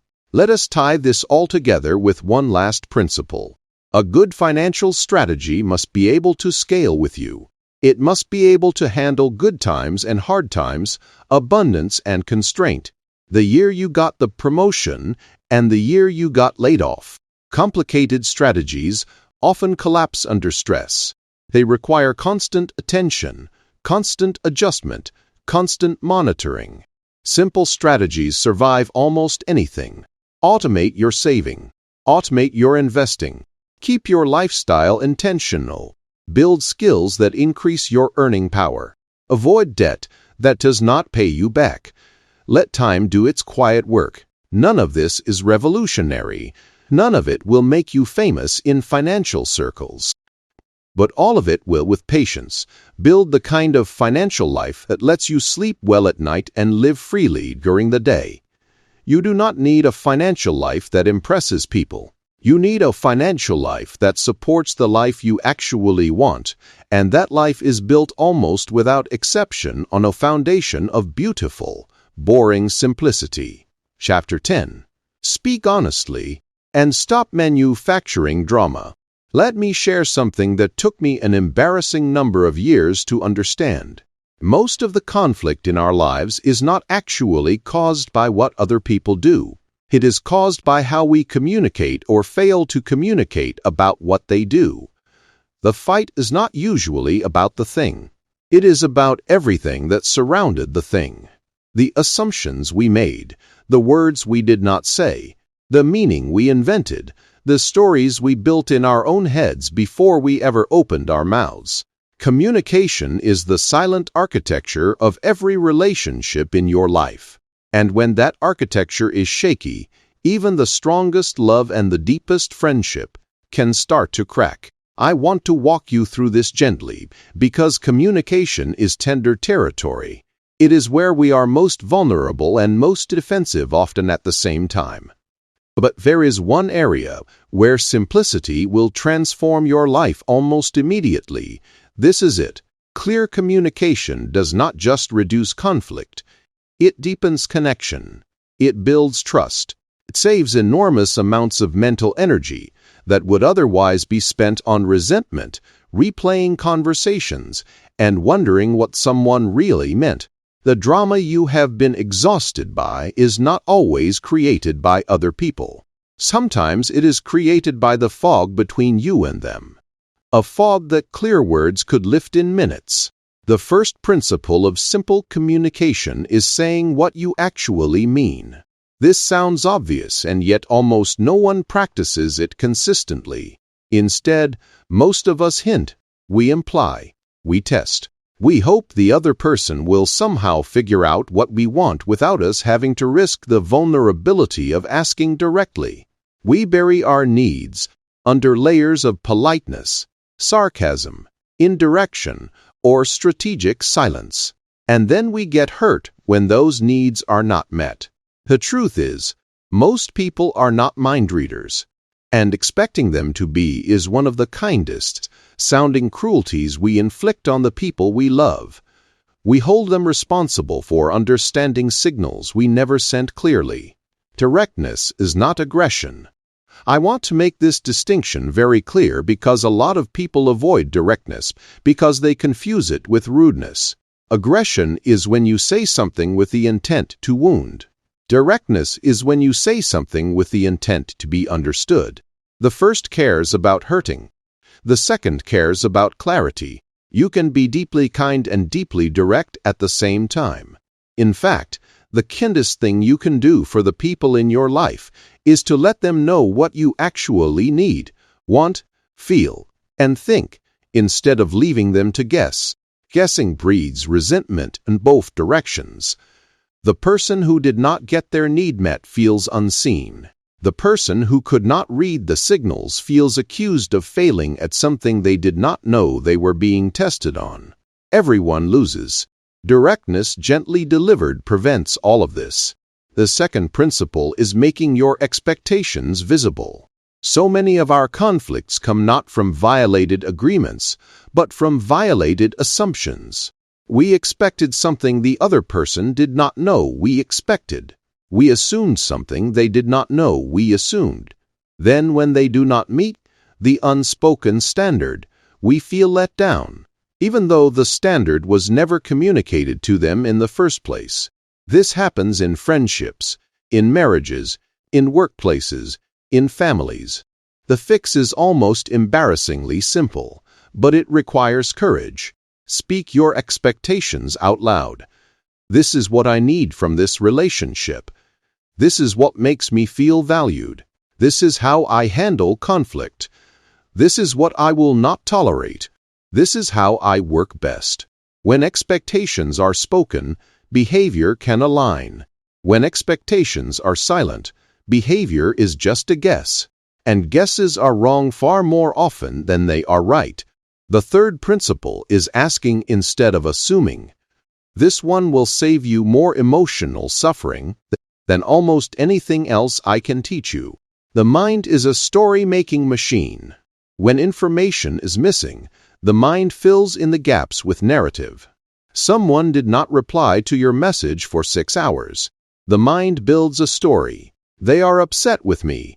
They do not care about our friendship. They are avoiding the question. A colleague was short with you in a meeting. The mind builds a story. They have a problem with me. They are undermining my work. Something is going on behind my back.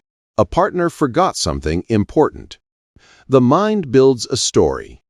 They do not love me as much as they used to. They have stopped caring. I am not a priority. Most of these stories are not true. Most of the time, the other person was busy, distracted, tired, or dealing with something in their own life that had nothing to do with you. But your mind, without the truth to go on, will choose the most painful interpretation almost every time. The cure is simple. Just ask, "Hey, did you see my message? Is everything okay between us? I noticed you seemed off in the meeting. Is something going on? I felt a little forgotten yesterday. Can we talk about it?" Asking takes courage, but asking dissolves more invented suffering than almost any other practice in human relationships. The fourth principle is real listening. Most of us, if we are being honest, do not actually listen during conversations. We wait, we rehearse, we prepare our response. We think about what we are going to say the moment the other person finally stops talking. This is not listening. This is verbal combat with breaks for inhaling. Real listening is rare and powerful. It is being present enough to actually receive what the other person is saying, including the emotion underneath their words. It is not interrupting to defend yourself. It is not jumping in with your counterexample. It is not solving their problem before they finish describing it. It is simply being there fully with what they are trying to express. People can feel the difference. They can feel when they are being heard versus when they are being processed. And when they feel heard, conflict naturally softens because their nervous system gets the message that they are not under attack. The fifth principle is the willingness to be honest before honesty becomes urgent. Most relational explosions come from small honesty, avoided over and over again until it builds into a giant explosion of resentment. The small frustration you did not mention, the boundary that got crossed and you let it slide, the feeling that got hurt and you minimized to keep the peace. Each of these small avoidances is a deposit into a hidden bank account of resentment. And one day, that account demands to be paid, usually with interest. The simpler path, though it does not always feel easier in the moment, is to address small things while they are still small. "Hey, can we talk about something that has been on my mind?" Those words said early prevent enormous explosions later. Now, let me talk about boundaries, because boundaries are some of the most misunderstood tools in relationships. People often think boundaries are walls, ways of pushing others away. They are not. Boundaries are clarity. They tell people exactly where you stand, what you will accept, what you will not, and how you want to be treated. Without boundaries, you will constantly feel invaded, and the people in your life will not even know they are invading. They are just operating in the absence of information. When you say, "I love spending time with you, but I need my Sunday mornings to be quiet," you are not pushing them away. You are giving them the information they need to love you well. Boundaries are not selfish. They are how sustainable relationships are built. One of the deepest sources of drama in human interaction is the unconscious desire to win arguments instead of resolve them. When two people are stuck in a conflict, watch carefully. Often both of them are fighting to be right, fighting to be vindicated, fighting to make the other person see their perspective, but nobody is actually trying to solve anything. Winning an argument is a hollow victory. You might feel right for a few minutes, but the relationship is worse off. Solving a conflict, on the other hand, builds the relationship. It requires you to step out of the trap of ego and into the bigger question.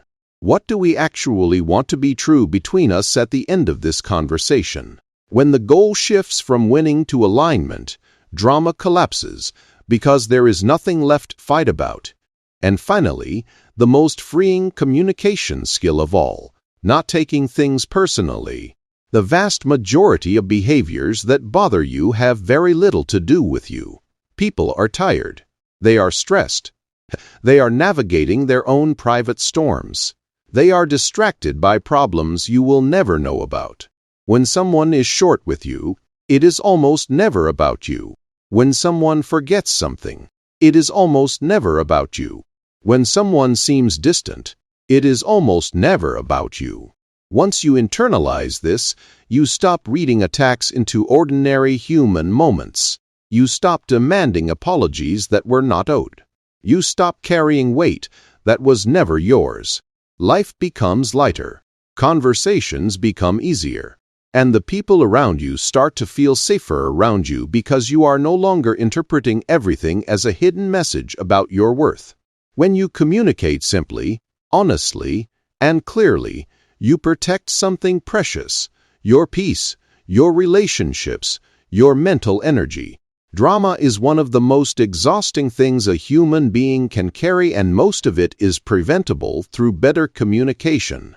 So this week, try one small thing. Say one thing directly that you would normally hint at.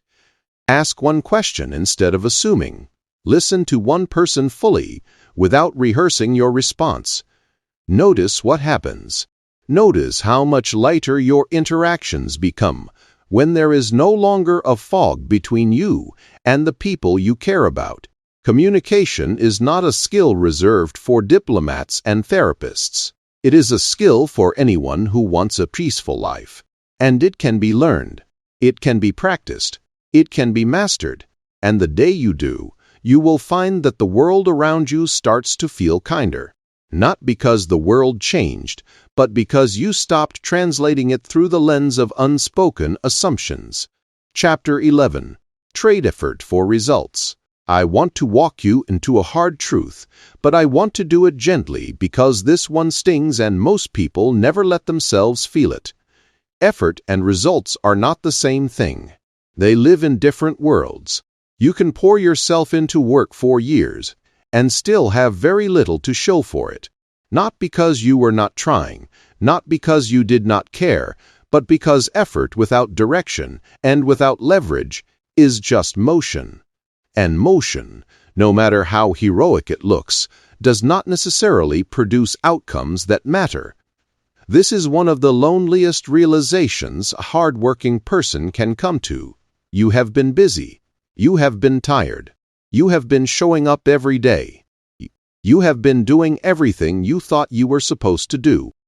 And then one day, you look around and notice that the life you imagined has not actually arrived.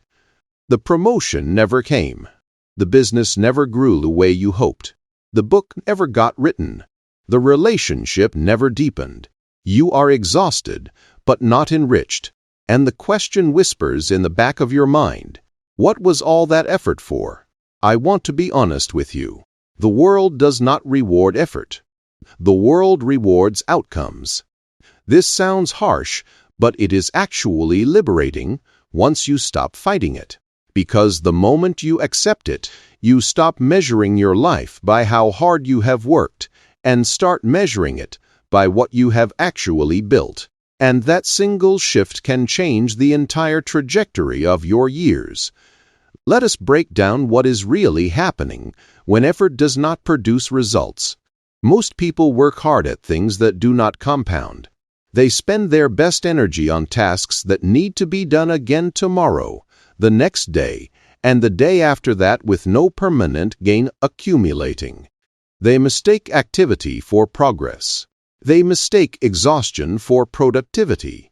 They confuse the feeling of being busy with the reality of moving forward. And after years of this, they are worn out with very little to show for it, except a vague sense that they must be doing something wrong. The good news is you are not doing anything wrong. You have just been operating under an outdated belief that effort itself is the goal. Simplicity asks you to update that belief. Effort is a tool, not a destination. The question is not how hard did I work today? The question is what did my work produce today? Those are different questions, and they lead to very different lives. Let me introduce you to a concept that will reshape how you allocate your time, and it is the concept of leverage. Leverage is the multiplier that makes a unit of effort produce more than its cost. Some actions are 1-to-1. You put in an hour, you get an hour's worth of output. Other actions are one too many. You put in an hour, and that hour keeps producing 4 weeks, months, or years afterward. The difference between these two kinds of actions is enormous, and most people never consciously notice which kind they are spending their day on. A few quick examples will make this clear. Writing one email to one person is 1-to-1. Writing one article that 10 people will read over the next year is 1-to-many. Manually doing a repetitive task forever is 1-to-1. Building a system that does that task automatically is 1-to-many. Selling your time for a single project is 1-to-1. Building a product that can be sold to many people without your continuous presence is 1-to-many. Notice how the second category in each pair requires more thought up front, but pays back many times over. That is leverage. That is where results live. Now, I want to talk about something that disguises itself as productivity, but is actually one of the biggest enemies of results: perfectionism. Perfectionism wears the clothes of high standards, but underneath it is just fear in a fancy outfit. It is the fear of being judged, the fear of being inadequate, the fear of being seen before you are ready. Perfectionism convinces you that you are being thorough when you are actually being paralyzed. It tells you that one more revision, one more research session, one more refinement will finally make the work good enough. But it is never quite good enough because perfectionism is not a standard. It is a moving goalpost designed to keep you from ever finishing. And unfinished work, no matter how beautiful in your head, produces no results in the world. Simplicity invites you into a different relationship with your work. It says done is better than perfect. Imperfect output is more valuable than perfect potential. Shipping the work is the work. The market does not reward the most polished idea sitting on your hard drive. The market rewards the imperfect idea that actually exists in the world that people can use, respond to, and build on. Every successful creator, builder, entrepreneur, and artist has had to make peace with this. Their early work was rough. Their first version was clumsy, but they shipped it. They put it out. They got feedback. They refined. And over time, their work became remarkable. Not because they waited until it was perfect to start, but because they started before they felt ready and improved as they went. Another major leak of effort. This is when you keep doing the same things over and over without ever building systems that would let you stop doing them. A business owner who personally handles every customer email instead of creating templates and FAQs. A creator who manually publishes every piece of content instead of building a workflow. A professional who keeps every important detail in their head instead of writing it down once and being able to reference it forever. Redundant work feels productive because you are always doing something, but you are trapped in a loop. Real progress comes from doing something once well enough that it keeps paying you back, or from building a system that handles the repetition, so your mind can move to higher leverage work. Scattered focus is another silent killer of results. When you are trying to make progress on 6 things at once, you are really making progress on none of them. Each shift in attention costs you. Each new priority dilutes the energy you have for the others. The brain was not built to compound across many directions simultaneously. It was built to dig deep in one place. Simplicity asks you to pick a small number of things that genuinely matter and to give them your concentrated attention until they bear fruit, instead of spreading your effort thin across a dozen ideas and wondering why nothing is ripening. Results also depend on something most people avoid, which is feedback. Feedback is information about whether your effort is working. And feedback is often uncomfortable because it tells the truth. If you are running a business, the feedback is whether customers are buying. If you are building a skill, the feedback is whether you are improving. If you are working on your health, the feedback is whether your body is responding. Many people unconsciously avoid feedback because they do not want to find out that their effort has not been working. But feedback is not a punishment. Feedback is the gift that lets you correct course. Without it, you can pour effort into something for years that was never going to work, when a moment of honest feedback could have redirected you in the first month. There is one more piece of the results puzzle I want to share, and it has to do with timing. Not just what you do, but when you do it. Your energy is not uniform across the day. There are hours when your brain is sharp and creative and hours when your brain is dull and reactive.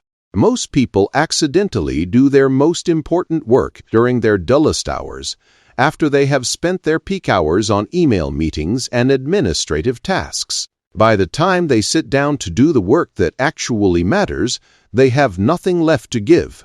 Simplicity asks you to match your most important work to your sharpest hours. Protect them.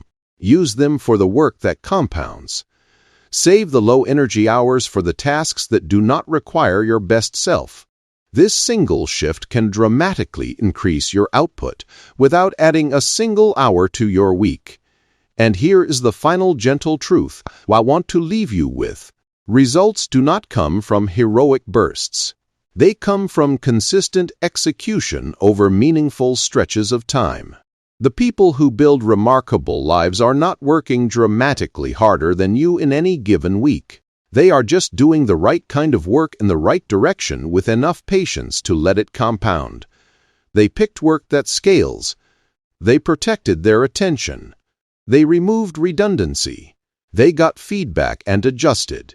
They did not quit when the early results were small. And one day, almost without warning, the compounding caught up to them.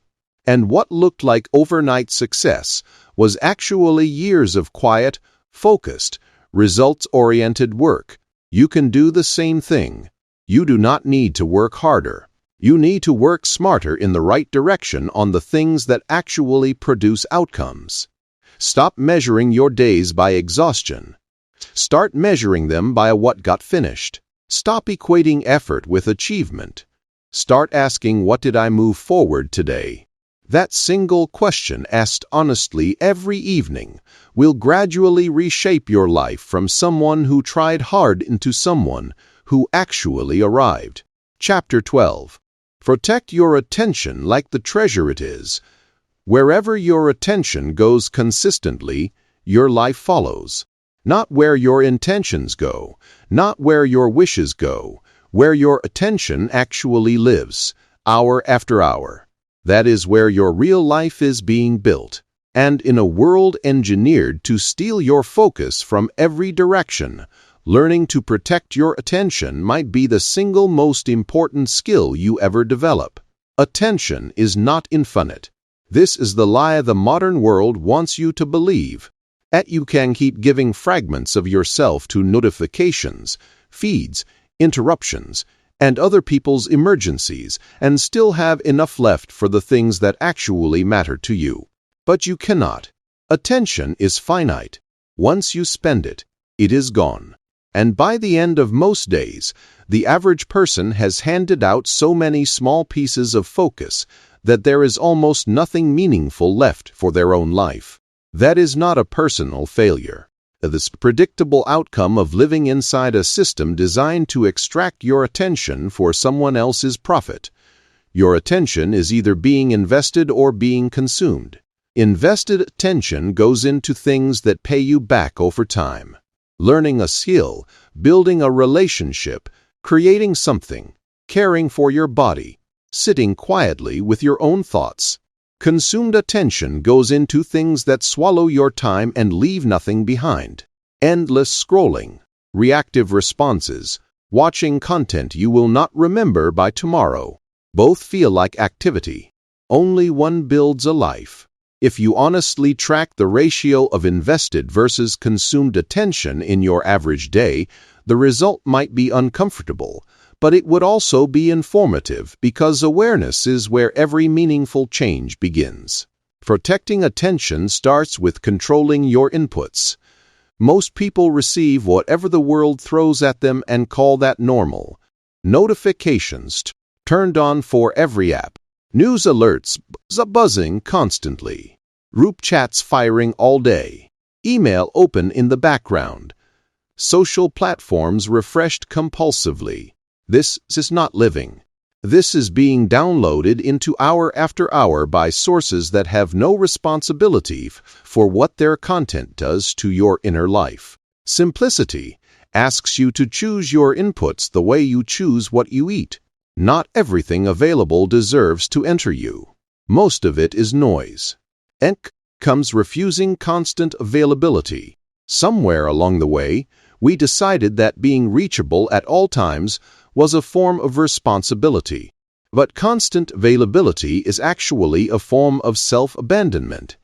It means everyone else's urgencies override your priorities. The people who build great work share one quiet habit.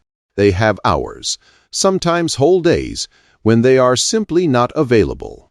Not because they do not care, but because they understand that depth requires uninterrupted time. And uninterrupted time only exists for those brave enough to be temporarily unreachable.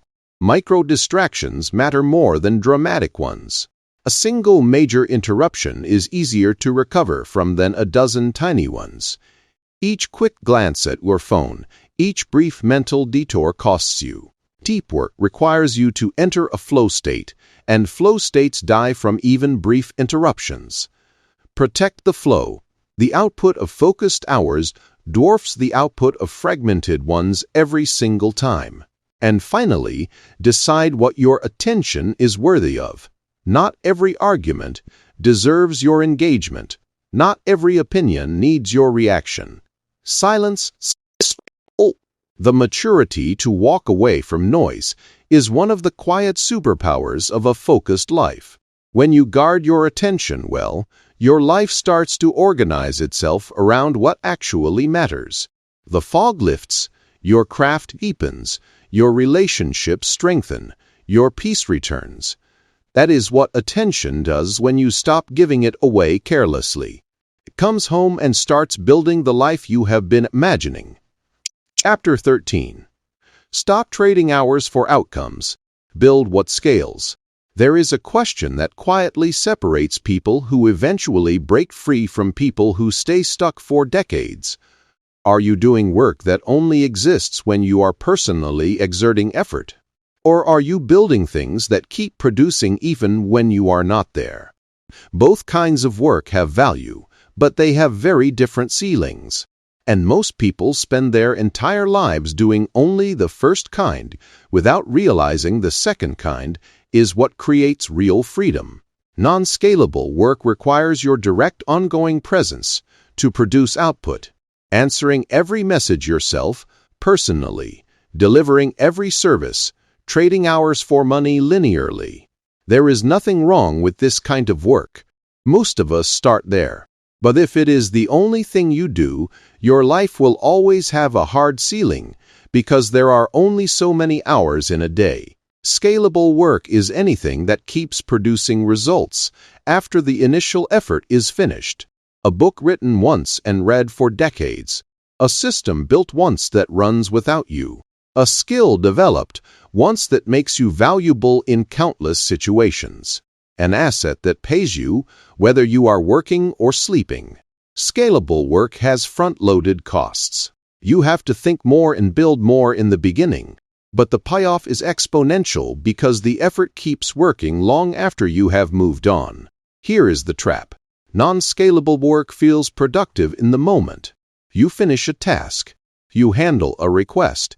You get the small dopamine hit of completion. Meanwhile, the scalable project that could transform your life sits half-built because it does not reward you with that same instant feedback. Your brain pulls you back toward what feels immediately useful, and your future self pays the price for years. Simplicity asks you to gradually shift the ratio. If 90% of your effort is non-scalable, start by moving just 5% towards something scalable. Maybe that is documenting a process so someone else can eventually do it. Maybe it is creating a resource that answers the same questions you keep being asked. Maybe it is learning a skill that multiplies your value. Maybe it is building a small system for a task you have done manually for years. The shift does not need to be dramatic. It just needs to begin. Skills are one of the most powerful forms of scalability available to anyone. Writing skills, speaking skills, building skills, designing skills, leading skills, teaching skills. When you develop a high-level skill deeply, one unit of effort can reach hundreds, thousands, or millions of people. The world is full of people who are mediocre at 10 things. The world rewards people who are remarkable at one scalable thing. Pick yours. Go deep. Let the leverage do the rest. Freedom, in the end, is what scalability gives you. Not the freedom to do nothing, but the freedom to do what actually matters, because your survival is no longer tied to your hourly output. That is the prize, and it is available to anyone willing to think long-term about how their effort is structured. Chapter 14. Use simplicity to stay consistent for years, not just weeks. Almost anyone can be intense for a month. The graveyard of abandoned goals is full of people who started strong. What is rare and what actually changes lives is consistency that lasts for years. Years are where transformation happens. Years are where habits become identity, where small actions compound into outcomes that look like miracles from the outside. And the secret to lasting consistency is not greater willpower, it is deeper simplicity. Consistency is not a function of how much discipline you have. Consistency is a function of how much friction your habits have. The lower the friction, the longer the habit survives. Most people who fail at consistency are not lacking character. They are just trying to maintain habits that are too complicated to sustain. Their workout requires a perfect environment. Their writing requires a perfect mood. When life is messy, which is most of the time, the whole structure collapses. A simple habit can survive a messy day.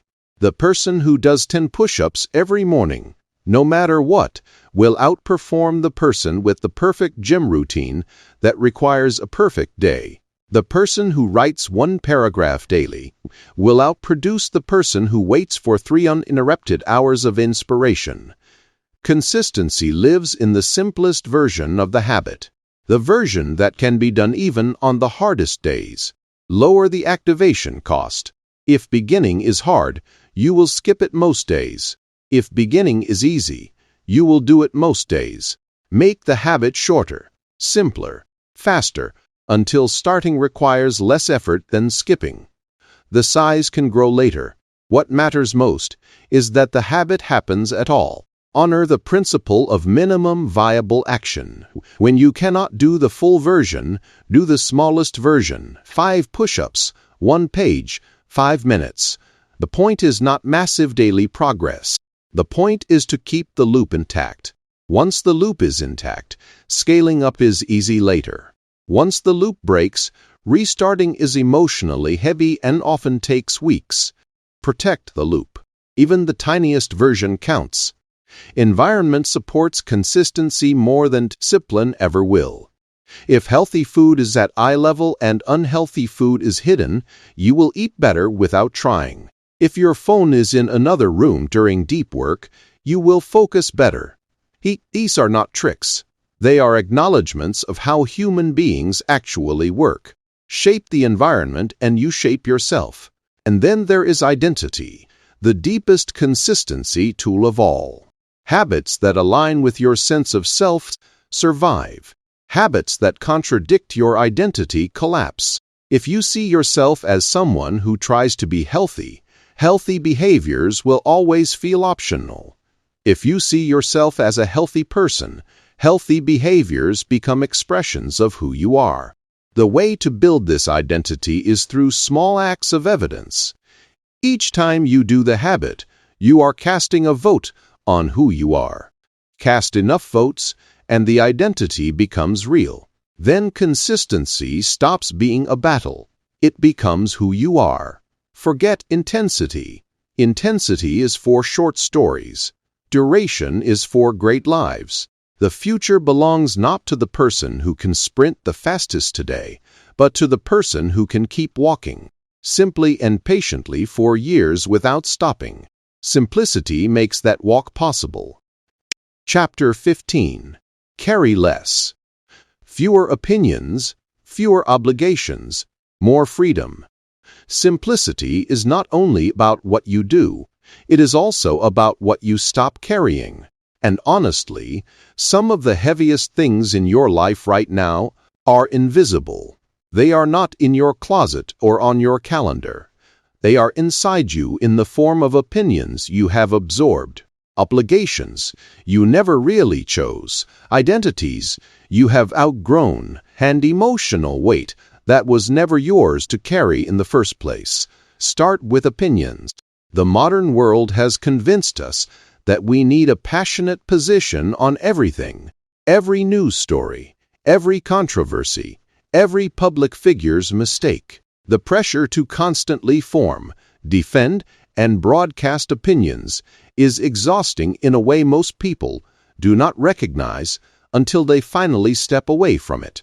Owning fewer opinions is not ignorance, it is clarity. You do not have to have a take on everything. Some things you can simply allow to exist without consuming your mental space. That is not apathy. That is wisdom. Then there are obligations. How many of the things you do, the events you attend, the responsibilities you carry, were ever truly chosen by you? Or did they just accumulate? Most of us are weighed down by obligations we never consciously agreed to. We just kept going along out of habit, guilt, or fear of disappointing someone.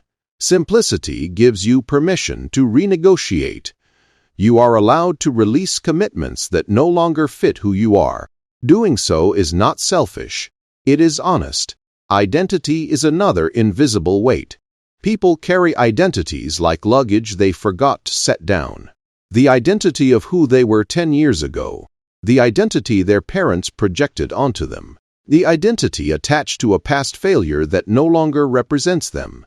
These identities harden over time and become invisible cages. If you still see yourself as someone who is not creative, who is not disciplined, who is not good with money, those identities will quietly veto every attempt you make to change. Owning fewer rigid identities gives you the freedom to evolve. Then there is emotional ownership. Many people unconsciously carry the emotions of those around them. The mood of a difficult coworker, the disappointment of a parent, the unspoken expectations of people who do not even know what they want from you. You can care about people without taking on their emotions as your own.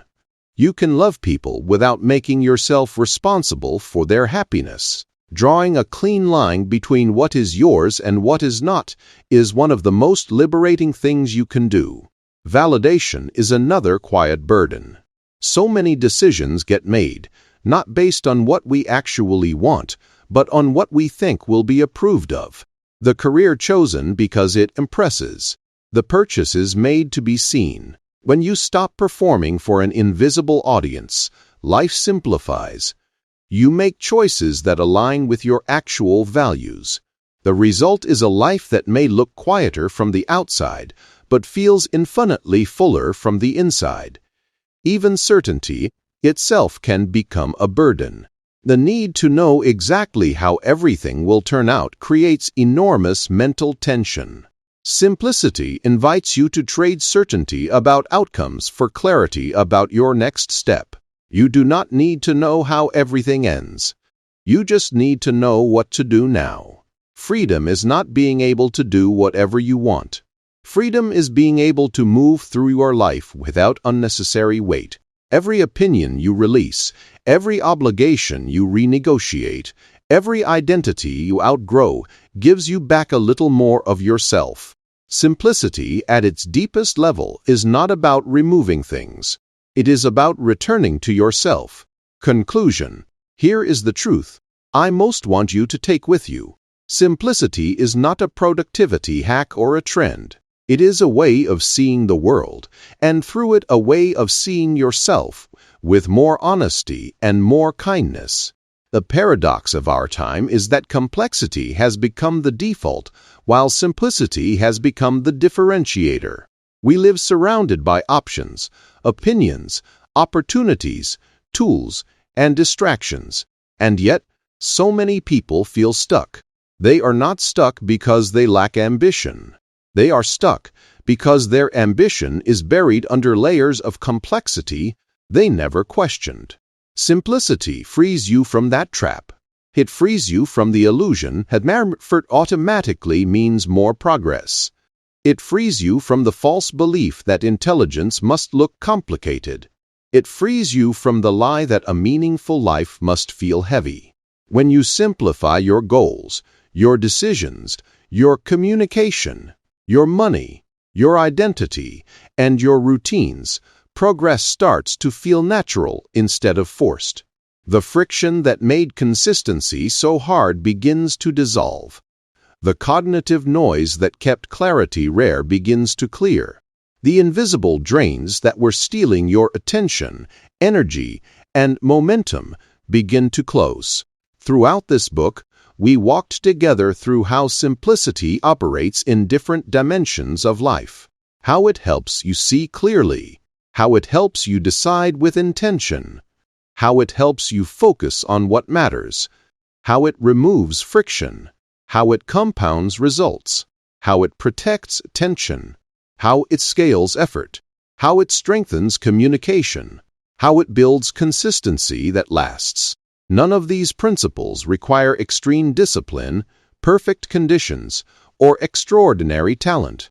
They require awareness, subtraction, and the courage to choose less in a world constantly pressuring you to choose more. Complexity impresses the crowd. Simplicity impresses time. Time rewards the person who stays consistent for years, not the person who burns out after a month. Time rewards systems, not heroic effort. Time rewards leverage, not busy work. When you simplify your approach, you align yourself with how progress actually works. Slow at first, then suddenly fast. Almost every major breakthrough looks like magic from the outside. But if you study it closely, you see the compounding effect of simple habits, simple priorities, and simple systems done repeatedly without interruption. Simplicity is not easy. In many cases, it is harder than complexity at the beginning. It is easier to complicate than to clarify. It is easier to say yes than to say no. It is easier to add than to subtract.